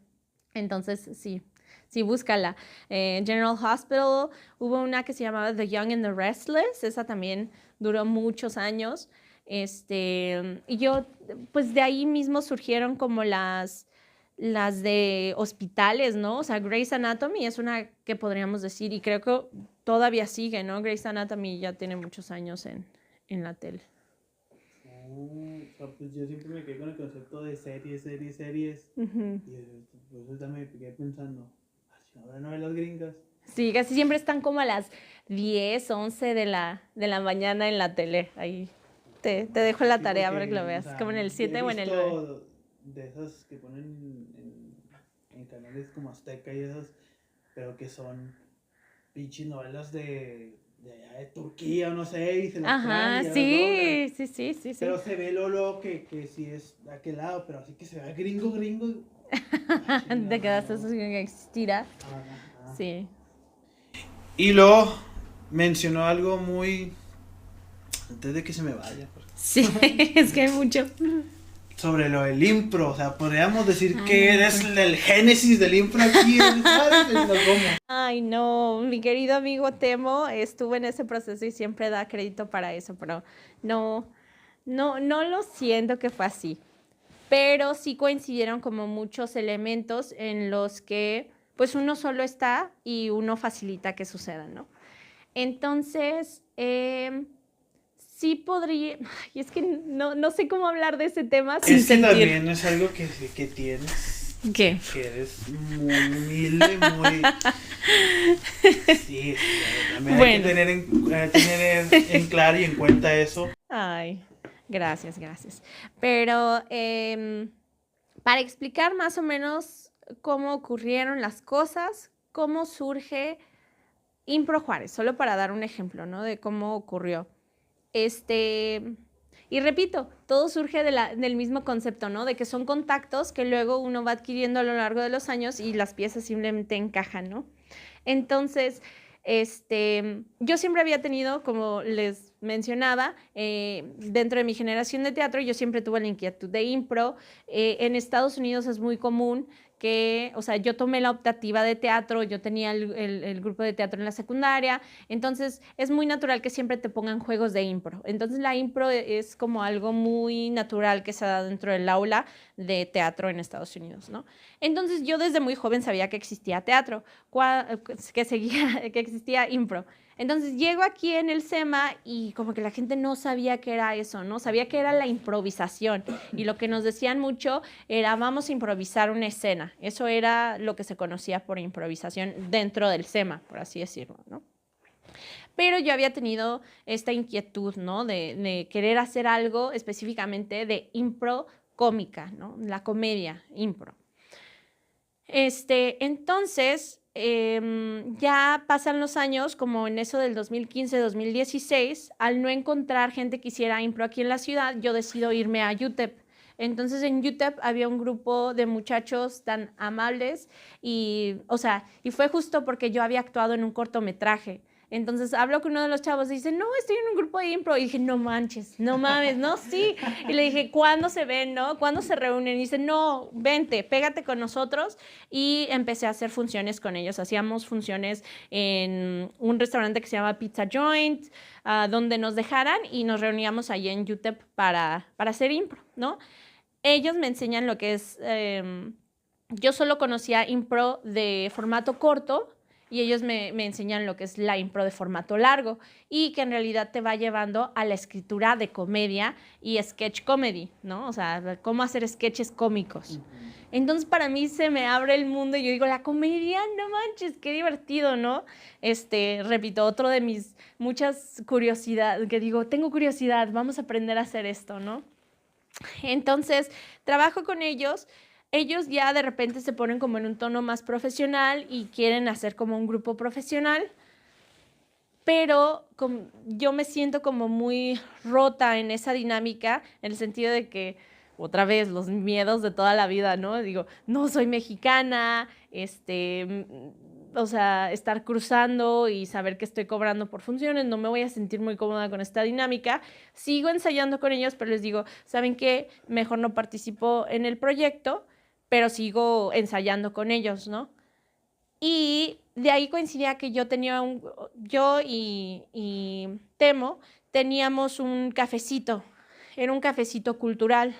Entonces, en el piso de abajo era el cafecito y en el piso de arriba era una galería, o a veces se usaba como espacio de ensayos. Se lo prestábamos a gente de cine, gente de teatro.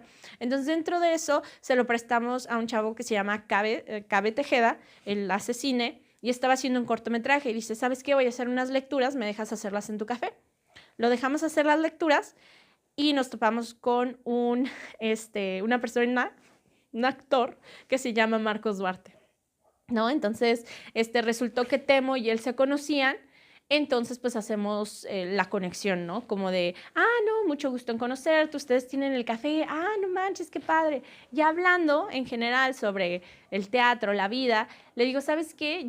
A mí siempre me ha gustado la impro, y me dice, no manches, la impro, yo hago impro en la Ciudad de México, ¿no? Porque Marcos es un actor que en esa época vivía en la Ciudad de México, y le dije, tenemos que traer un taller aquí, ¿no? Entonces me dice, sí, ayúdame a gestionarlo.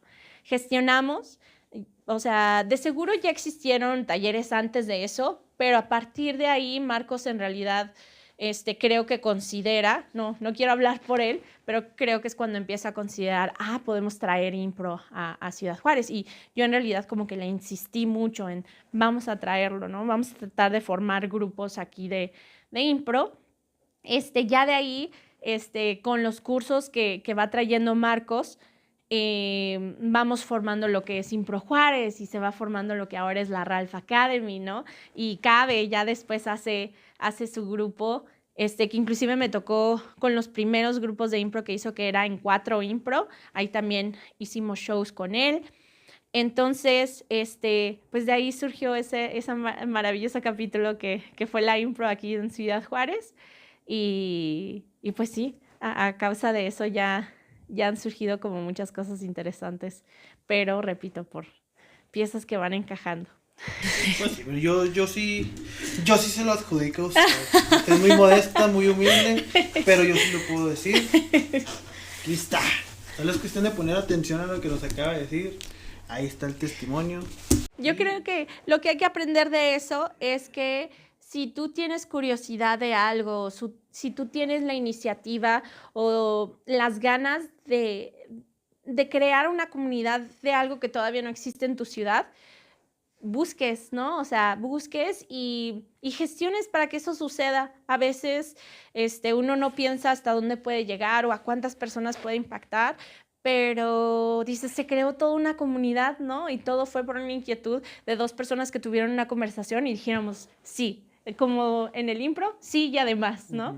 Entonces construir a partir de ahí y se hizo algo maravilloso. Así que si ustedes quieren hacer algo que dicen, no hay nadie aquí que lo haga, pues vayan buscando a su gente, esta se va formando. Y fue muchos errores, o sea, tratamos de hacer muchos grupos de impro que solo llegaba una persona al ensayo, ¿no? O que solo llegaban 2, ¿no? Y ahora que hemos tenido los ensayos con Impro Juárez, pues ya se va lentamente formando como más personas, ¿no? Y a veces nos separamos y nos volvemos a juntar y preguntar, hacer preguntas, personas que ustedes admiren. Yo busqué mucha asesoría también con los chavos de UTEP. Yo les preguntaba, ¿cómo hicieron ustedes su grupo? Hice muchas entrevistas. Todo para mí siempre ha surgido de la curiosidad. Y justo como lo que estás haciendo tú ahorita, ¿no? En este formato, entrevisten a la gente que ustedes admiran o que están haciendo algo que ustedes quisieran hacer y ahí van a encontrar muchas respuestas. Exactamente, van a estar muchas respuestas. Exacto. Justamente le dio al clavo. Al clavo, exacto. Y entonces, bueno, ya hablamos de la impro, hablamos un poquito de lo del cine. Ajá. Mencioné esto de los sketches, eso también es una espina que tengo yo de hacer sketches. Pues ya te falta una cosita de nada, o sea, ya has intentado el stand-up, ya has hecho impro, ya solo falta, o sea, que tal vez experimentar un poco más como con la impro de formato largo, que en realidad ya de ahí es un paso de la nada a escribir comedia, ¿no? No sé cuáles sean tus influencias, pero yo al haber crecido en el gringo, muchas de mis influencias son, por ejemplo, a mí me gustan mucho los comediantes de un programa cómico que se llama Saturday Night Live, ¿no? De ahí vienen los actores como Will Ferrell, Steve Carell, que estuvo en The Office, ¿no? Él viene de impro. De hecho, muchos de los actores famosos que conocemos gringos vienen de impro. Entonces, las bases para escribir comedia radican en esas mismas observaciones que hacemos al momento de improvisar, ¿no? Chappelle Show. El Chappelle, ajá, sí. Pero él sí es comediante, creo que al 100%. No puedo decir que vino del impro. Quisiera, pero no. Y cómo no mencionar Laura Pico también. Laura Pico. Claro que sí. Ese tipo de sketches, esa comedia ahorita ya no tiene vista. Cultura de cancelación. Eso sí existe también allá en Estados Unidos. Claro. De cancelación. De hecho, lo trajeron de allá para acá. Sí, yo creo. Ajá. Como todo. Maldita sea. Sí, inclusive pues es interesante hacia dónde va a ir la comedia, ¿no? Hay gente que teme hacia si nos estamos volviendo como una cultura más de la censura, de ser políticamente correcto y cómo esto afecta a la comedia, ¿no? Pero pues yo sigo con la esperanza de que siempre vamos a tener una observación crítica, siempre vamos a tener una opinión y eso inevitablemente puede surgir hacia la comedia, ¿no? Entonces creo que la comedia nunca va a morir. No. Y en esto de las películas que, por ejemplo, Marvel, ¿verdad? Ajá, sí. Ajá. Que pues ya muchos lo ven que están en decadencia por eso mismo de querer tener tanta inclusión. Ah, babá. Como por ejemplo ahí, ¿qué piensas? Pues es que esa es una pregunta muy cargada de muchas capas, ¿no?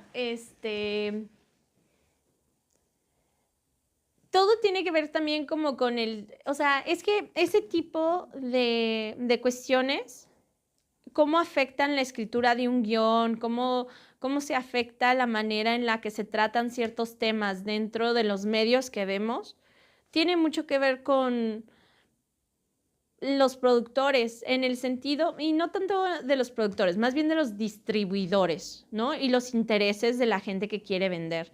También tiene que ver mucho con esta nueva cultura de streaming y cómo ahora consumimos contenidos, ¿no? Entonces, mira, una distribuidora, o sea, un estudio, siempre va a ver por sus intereses. ¿Y los intereses qué son? Pues el dinero, ¿no? Entonces, claro que si un ejecutivo de un estudio que está procurando ver sus intereses financieros ve que la tendencia va hacia ellos van a decir, ay no, pues es que las tendencias en las redes o las tendencias de las generaciones van hacia estos temas, necesito que hablen de estos temas, ¿no? Inclusive leí un artículo, por ejemplo, que decía que Netflix le está, no sé qué tan cierto sea, repito, aquí vengo a decir puras mentiras, dice que Netflix le está pidiendo a sus nuevas producciones que sus guiones sean más literales, porque la gente que ve Netflix pone a Netflix en el fondo, en el fondo, ¿no? Mientras ellos limpian la casa o están haciendo otra cosa. Entonces, ellos piden que el guión, o sea, que lo que están diciendo los actores explique espacialmente lo que está pasando. O sea, antes había cosas que tú tenías que voltear a ver a la película para saber qué estaba pasando. Pero supuestamente Netflix les está pidiendo a los escritores que ahora agreguen así como que ya agarraste ese papel, me pasas el lápiz, o sea, todo es narrado para que si tú no estás viendo la pantalla, tú sepas lo que esté pasando. Ajá. Entonces, esos son los intereses que a veces se ven reflejados, ¿no? Entonces, un estudio como Disney va a cuidar mucho sus intereses. Y si ellos ven que las tendencias van hacia eso, pues a veces no están conectados a la realidad, ¿no? Están conectados a números, a gráficas, que no van conectados específicamente con lo que tú y yo estamos viviendo en este momento, ¿no? Entonces no siempre le van a atinar, porque son proyecciones, ¿no? Son tendencias que ellos ven. Por eso no siempre les funciona. O a veces sale de una manera tan artificial que es como cuando ChatGPT te hace una imagen y tú dices, no se parece mucho a la realidad, ¿verdad? Que bueno, ya sí se parece mucho a la realidad. Pero entonces, como los estudios piden eso, lo piden basado como en números y estrategia, pero no en algo que es basado en lo real. Entonces la gente cuando lo ve dice, pues se ve muy chafa, ¿no? Pero es basado en algo que ellos tienen confirmado que sí va a funcionar, ¿no? Entonces, ya no me acuerdo qué iba con eso. ¿Qué es tu pregunta? Pues lo de la inclusión forzosa y todo esto. Entonces, por eso, porque ellos dicen, la nueva tendencia es que ahora tenemos esta cultura de cancelación. ¿Y por qué es la cultura de cancelación? Porque estamos excluyendo a minorías. Pues vamos a incluir a minorías porque naturalmente la lógica dice que las minorías quieren ser incluidas, ¿verdad? Pero ya cuando lo haces, y no desde un lugar genuino, sino de un lugar medido y calculado, pues la gente dice, qué raro, ¿no? Entonces, creo que eso. Que a lo mejor estás pensando de que estoy cometiendo un sacrilegio mencionarte Marvel y todo cuando tú consumes me acuerdo que me decías que ves películas super underground, de esas pinches películas que ni el productor que las hizo le entendió. No. Que no las veías ni en Netflix, no se ven en Netflix, se ven en otro lado. Sí. ¿Cómo se llama ese? Movie, yo creo que es el que estás hablando, ¿no? La plataforma de streaming como de películas. Ajá, que me había dicho, no, es que estas películas no son mainstream, son acá. Pero ¿sabes qué? A pesar de todo, siempre he sido, inclusive cuando daba la clase de apreciación, les decía, vean de todo, o sea, inclusive vean No Manches Frida, ¿no? O sea, vean todo tipo de cine. O sea, yo también consumo mucho, cine de Netflix, ¿no? O sea, películas de Netflix, contenido de Netflix, porque ya ni siquiera se puede llamar como obras artísticas como tal, ¿no? Es contenido, hacemos contenido. Ahora vivimos en un mundo muy de contenidos, que a veces no son, o sea, nos quejamos de Marvel y que los productores, pero en realidad todos nos estamos volviendo en autoproductores así. ¿Qué hace la gente que hace contenido? Muchas veces solo ve tendencias y trata de replicar esas tendencias, ¿no? En vez de decir, ¿cómo me siento hoy? ¿Qué tipo de video quiero hacer? No, se quedan y se ponen a ver qué es lo que va a vender, ¿no? ¿Qué es lo que va a tener más vistas? En aras de tener ese resultado, lo que voy a tener yo. Exacto.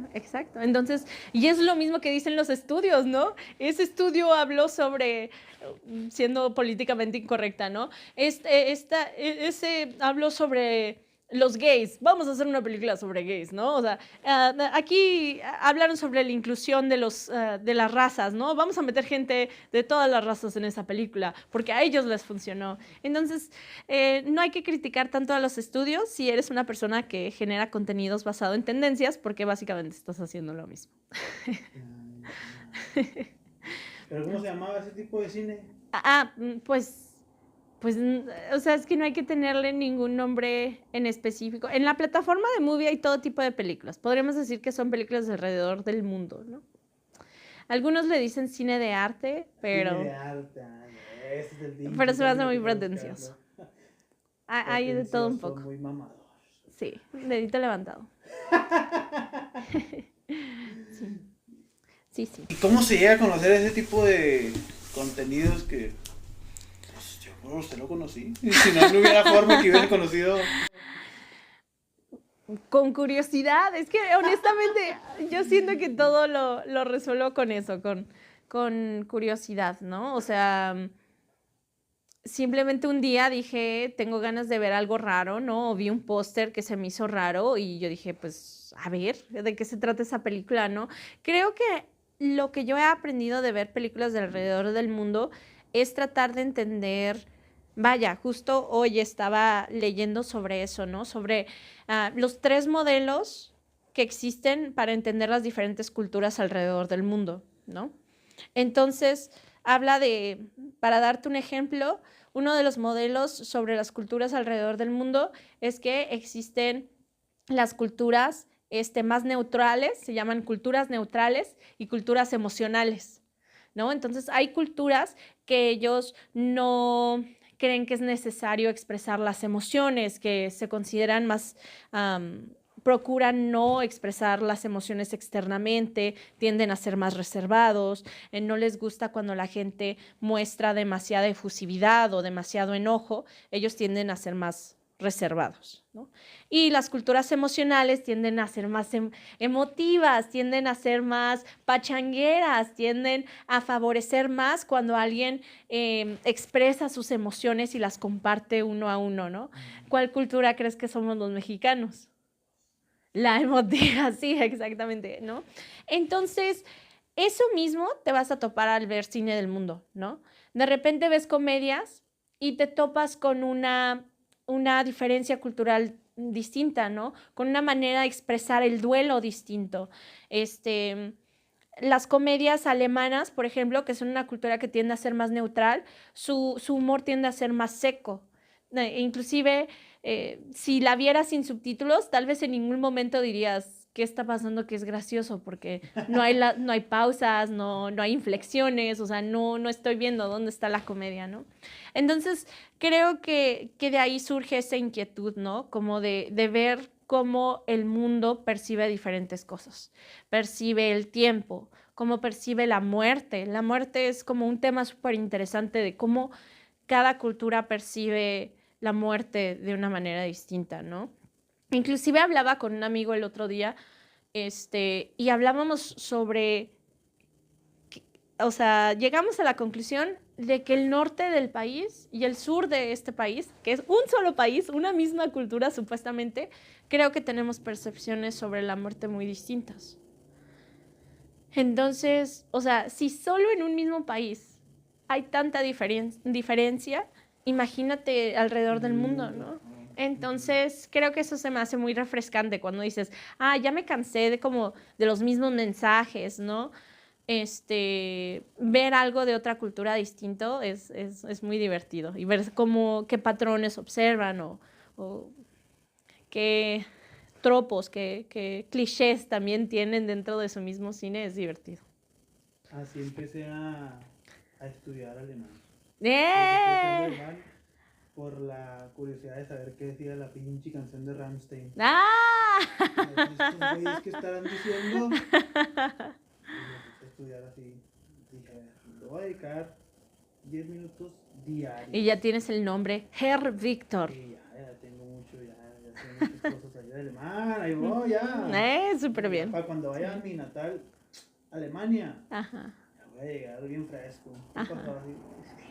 Vámonos. ¡Qué chido! No, pues qué bien, ¿ves? Y de ahí, de la curiosidad de surge. La curiosidad. Sí. Qué interesante. Sí, exacto. Hay que mantener ese espíritu de la curiosidad vivo.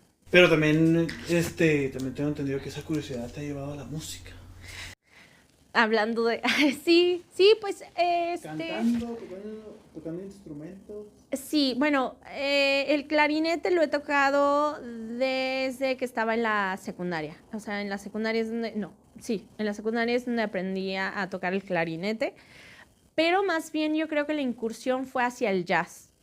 Que la adquirí recientemente, pues, o sea, la incursión hacia el jazz no la había tenido, y no fue por La La Land, porque mucha gente cree que fue por La La Land, no fue por La La Land, surgió de la impro, o sea, es que, pues el jazz es básicamente eso, un estilo de música improvisada, ¿no?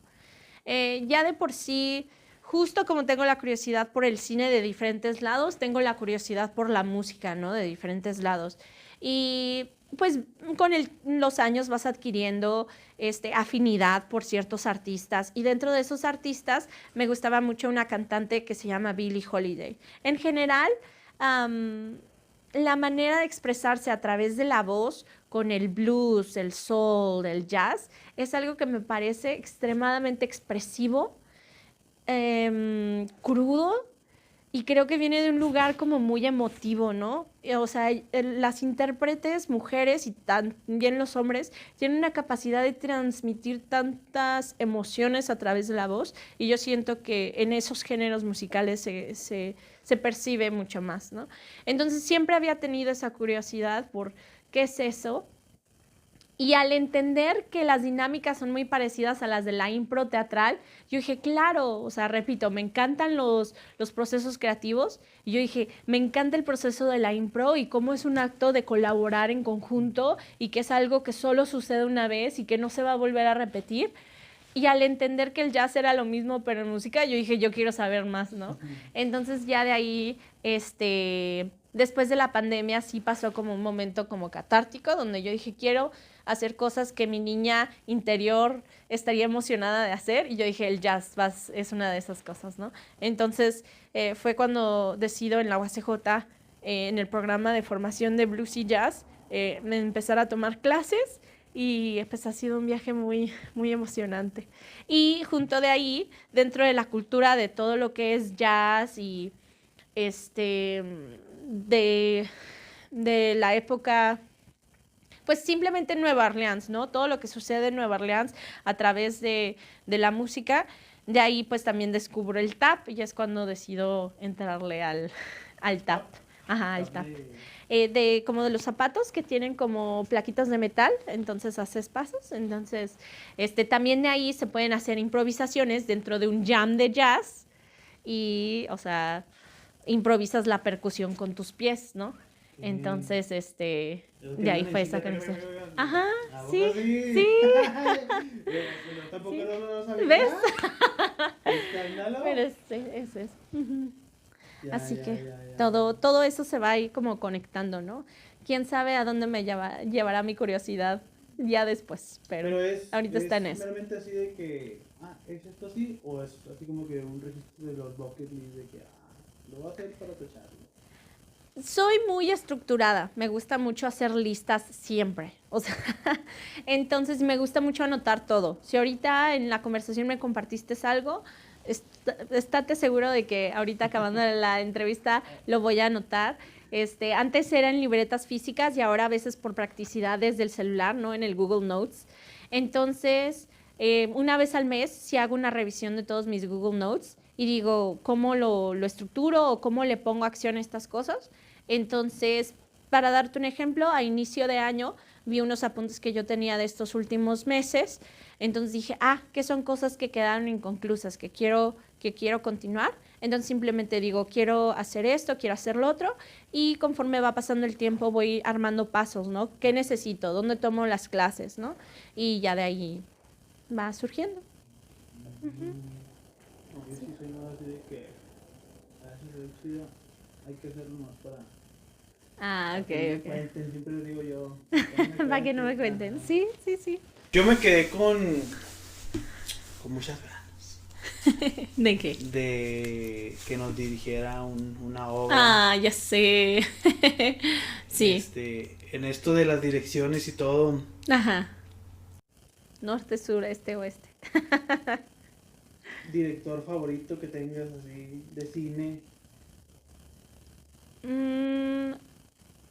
Director de teatro, voy a empezar. Hay un director que me gusta mucho que se llama, no quiero decir mal su nombre, Martín Acosta, en la Ciudad de México.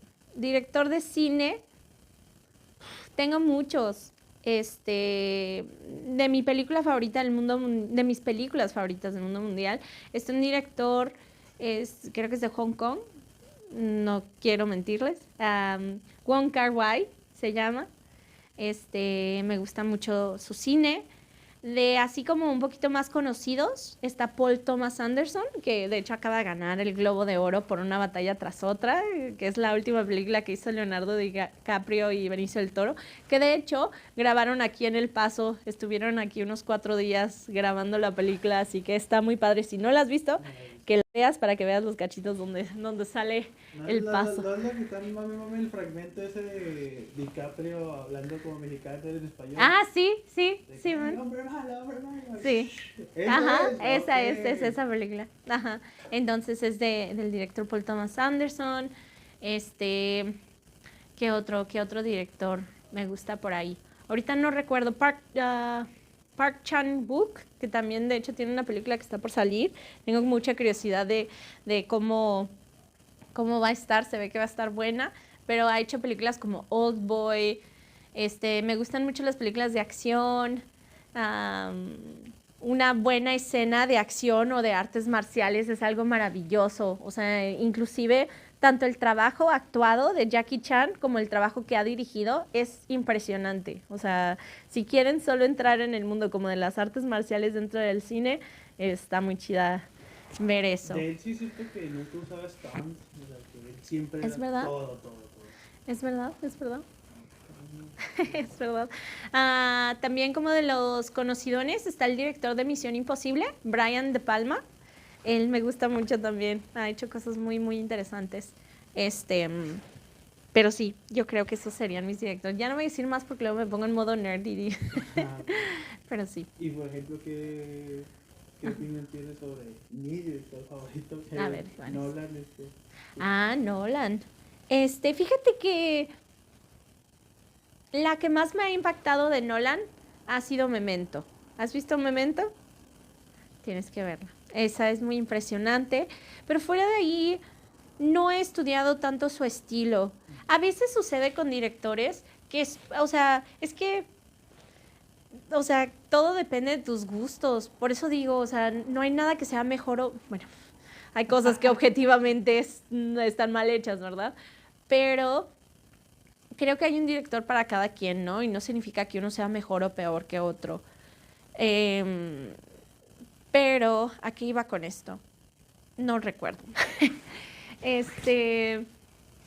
Pero Christopher Nolan creo que me pasa justo como con, opinión controversial, Guillermo del Toro.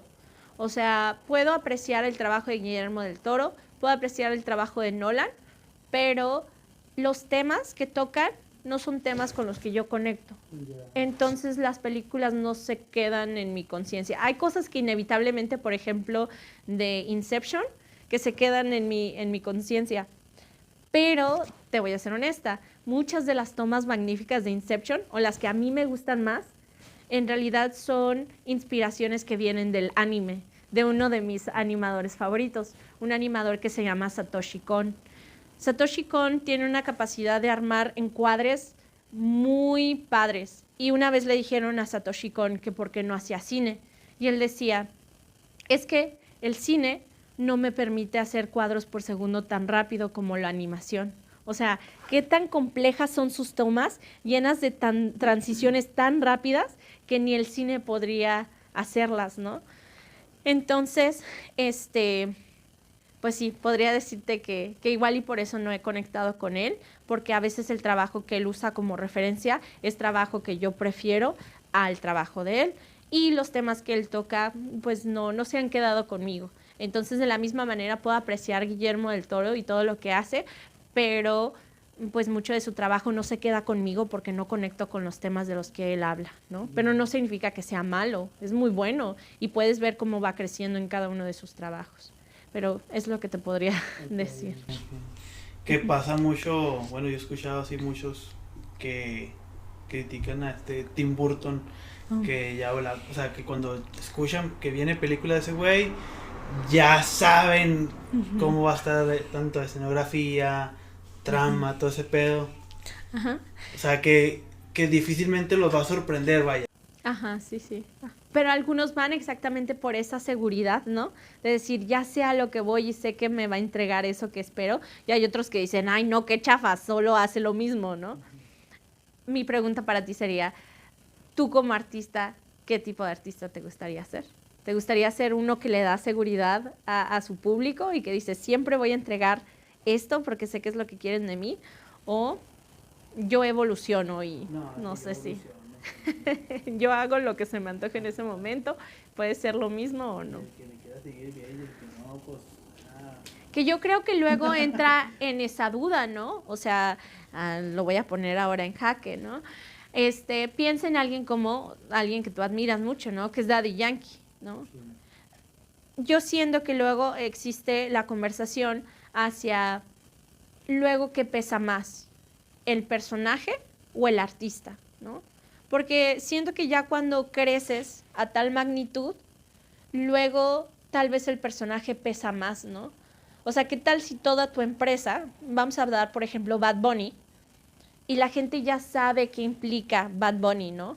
O sea, ¿qué tal si Bad Bunny de repente empieza a cantar como Sabrina Carpenter? Pues la gente se queda así como que, oye, ¿qué onda, no?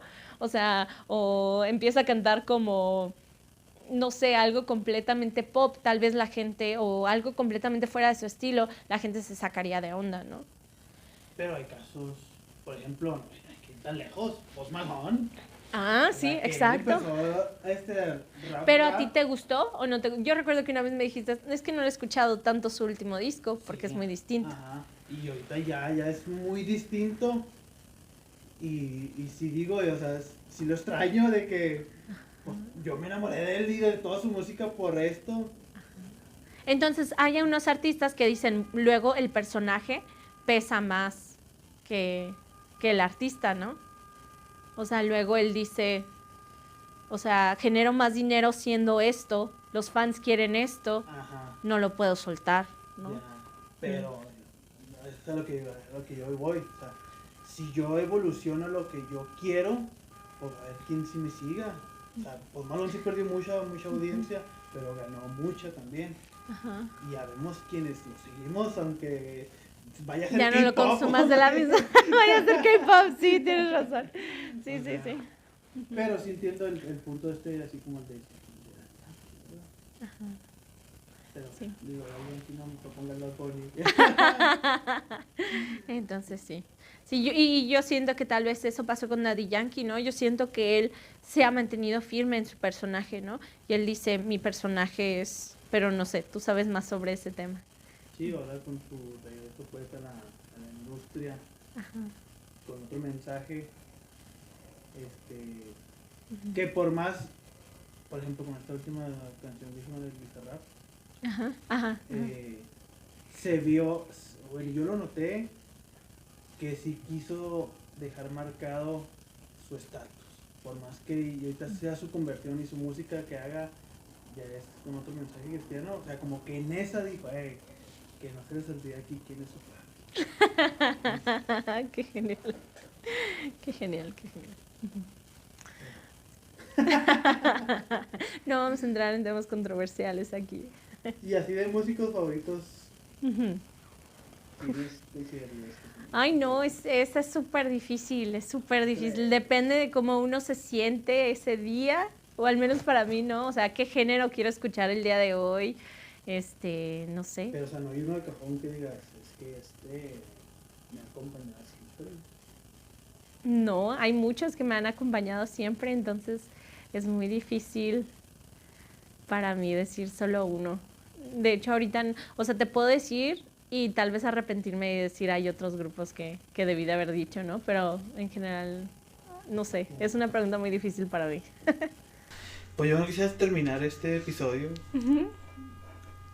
Me acuerdo muy bien cuando estábamos en clases que mencionó el tema de los Oscars. Que hasta dijo, ¿a poco todavía creen que si esos, los que se ganan se lo ganan por su mérito? Exacto, sí. Ajá. Ay, platíqueme más a fondo para los que no Más a sabemos fondo. muy bien. Sobre eso. Debimos de haber hecho un episodio específicamente para entrar a detalle. Para yo venirme preparada, qué malo eres. Pues sí, o sea, es muy fácil pensar que cualquier premio. Hay que recordar que esto es como cualquier deporte, ¿no? O sea, cuando dicen, es la temporada de fútbol, es la temporada de béisbol, es la temporada de premios cinematográficos, ¿no? O sea, le dicen así, award season, es la temporada de premios, ¿no? Entonces, justo como cualquier temporada, pues tiene que haber estrategia, ¿no? Y campañas. Entonces, de la misma manera, eso se hace. Es importante, o sea, porque luego, si observamos los premios, vas a ver que hay patrones, ¿no? Ah, chis, porque siempre son los mismos directores, si hay millones y millones de directores en este mundo, ¿no? No sé cuántos directores haya, ¿verdad? Pero hay muchos directores en este mundo. Entonces, la primera barrera que podemos decir, algo que nunca va a hacer que estos premios sean democráticos o sean para todos, es que pues necesitas cierto dinero para entrar, ¿no? Para ser considerado dentro como un candidato para postularte a estos premios, ¿no?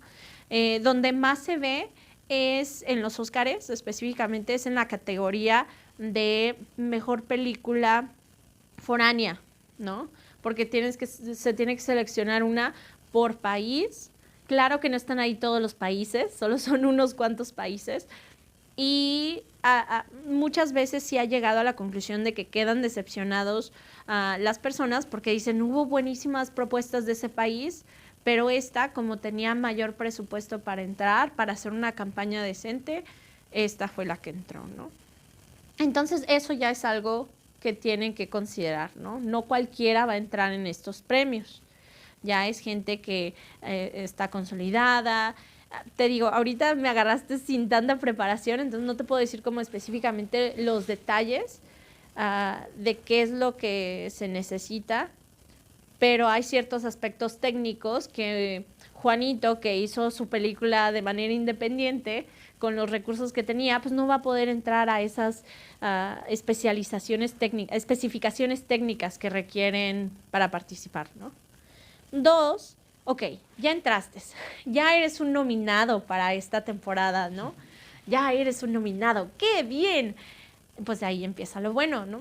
Ahí es donde, o sea, si tú quieres que voten por ti, ¿qué es lo que tienes que hacer, Víctor? ¿Qué es lo que pensarías? ¿Qué es lo que necesitas para que alguien vote por ti? Sí, pero la manera básica es, necesitas que la gente sepa que existes. O sea, entonces, ¿y cómo saben que existes? Que vean tu película, ¿no? Porque hay que entender que la academia es una serie, es un grupo, es una comunidad de personas. O sea, no sé cuántos, te digo, no vine preparada, pero no sé cuántos son los que son parte de la academia, pero ellos, todos, en teoría, que de hecho ya lo hicieron un reglamento, porque antes por algún motivo no era un reglamento, ahora tienen que ver las películas que están nominadas, antes no era obligatorio. Antes no era obligatorio. Yo creo hace 2 años creo que empezaron a decir es obligatorio que veas la película, ¿no? Para poder votar por ella o para poder votar. Entonces, pero bueno, ¿cuántas veces hemos votado sin saber quiénes son los candidatos, verdad? Entonces se puede entender esas confusiones raras. Entonces, de ahí surge la necesidad de crear una campaña, ¿no? Necesito promocionar mi película lo suficiente para que le llegue a esos jueces y que los jueces digan, tengo que ver la película y que les guste y que voten por ella, ¿no? Entonces, de ahí surge la necesidad de la campaña. De hecho, si tú vas a Los Ángeles durante esa época, durante la época de premios, vas a ver muchas espectaculares que dicen para su consideración. O sea, son espectaculares específicamente para los posibles jueces de estos concursos y que ellos digan, ah, sí, este es uno de los nominados, hay que verla, ¿no? O sea, lo promocionan literal así. ¿Sí? Ajá. En las páginas de internet, que son así como de la industria o que la gente sabe que posibles jueces van a esas páginas a informarse sobre el cine, venden espacios de anuncios para sus series, ¿no? Entonces, dentro de eso también es el arte del convencimiento, ¿no? Entonces existen diferentes actividades que se pueden hacer, como vamos a hacer un desayunito, ¿no? Igual y no lo nombran el desayunito para votar por tal película, pero dicen, este es un desayunito a favor de todas las actrices nominadas, ¿no? Y de ahí hacen un panel donde las actrices hablan sobre su proceso, ¿no? Y hablar sobre tu proceso, pues es también vender la película, ¿no? Es decir, no, yo hice marometas, no, pues yo fui a un albergue, no, pues yo me operé, ¿no? Inclusive creo que esta temporada, creo que Timothée Chalamet estaba diciendo que él se arruinó la vista para usar lentes de manera real para su personaje, ¿no? Y miren, le ganó el Globo de Oro, así que estuvo bien su campaña, ¿no? Entonces, claramente también le pagan, pues, a gente de relaciones públicas para manejar una historia, ¿no? ¿Qué es lo que debo decir en las entrevistas para llamar más la atención? ¿Qué historia puede funcionar más, ¿no? ¿Qué de todo mi proceso puede ser más llamativo, ¿no? Entonces, por eso es tan importante para ellos hacer entrevista tras entrevista o actividades, todo lo que sea para llamar la atención a tu película y que los jueces escuchen algo sobre tu proceso, que les llame la atención. Todo eso es válido para que tú ganes. Entonces, al final, todo depende de una buena campaña. No es como que esta película nos salió bien perrona. Sí, ajá, todos los que llegaron ahí al teatro dijeron, pues vamos a votar el día de hoy, pues a ver, ajá. O sea, y no nomás es en los Oscars, también en los premios estos. Los Globos de Oro, creo que también pasa como para los Emmys, cosas así. Pinche Palma de Oro también, así. Sí, tal vez. Creo que no sé exactamente cómo es el proceso de los franceses, fíjate. Pero yo pensaría que es algo parecido, no sé. No quiero contar mentiras. Que ese sí es, bueno, yo he escuchado que la Palma de Oro es el mayor reconocimiento en la industria del cine. Arriba todavía de los Oscars. No lo sé. Yo tengo opiniones conflictivas sobre los europeos, así que no diré nada. Bueno, digo, yo he escuchado por parte de directores de cine. Sí, este sí. tipo de comentarios. Sí, ujú. Sí, podría decir. No lo sé. Ahí usted vea Ajá. y Nos comenten ahí ahí comenta. abajo si ustedes opinan eso. Pues mira, a fuerza de ser veraz, ya casi llegamos a las 2 horas. No sé, algo más ¡Tras! que se me esté pasando que digas. Ay, no sé, mucho y poco. No, en específico, gracias, Víctor, por invitarme el día de hoy. Estuvo buena la plática. Ojalá y no hagan ahí revisión de todos los datos que se dieron el día de hoy para su veracidad. No sé. Ojalá y sí, porque se puede hacer algo. Pero Pero muchas gracias por invitarme el día de hoy y ya sabes, cuando sea para crear y crecer, yo siempre voy a decir sí además. Sí, además. Sí, no podía dejar que no estuviera aquí en este espacio. Ay. Pues sabiendo, primero que nada, lo creativa, lo interesante que es, que ha hecho muchas cosas. Y luego, además, la gran persona que es también, que me cuesta tutear aquí a la maestra. Así es esto. Así es. Sí. Este es mi programa y aquí es lo que yo quiero y aquí está, yo siempre les digo, aquí está la dictadura de verdad. Qué miedo. Ahí les digo cómo me va después de este video. No, pues muchas gracias por venir aquí, por aceptar la invitación, por toda esta cátedra que nos va a servir a muchos. A ver, sí, ojalá algo resuene con ustedes Pues, y y lo- les ahorita funcione. que yo ahorita ya que soy en mi etapa de director, Ujú. pues ya, lo bueno que está grabado. Si ahorita no me acuerdo muchas cosas, solo es cuestión de ponerlo otra Sí. vez. Y si no, ahí me mandan un mensajito y yo contesto. Pues bueno, aquí ya lo ven. Este fue un episodio muy interesante. Aquí en el Templo de Artemisa, a través de Radio Pantano. Yeah, Radio Pantano. Suscríbanse, comenten lo que quieran, denle like y nos vemos en el próximo. ¡Cámara! ¡Listo! Super.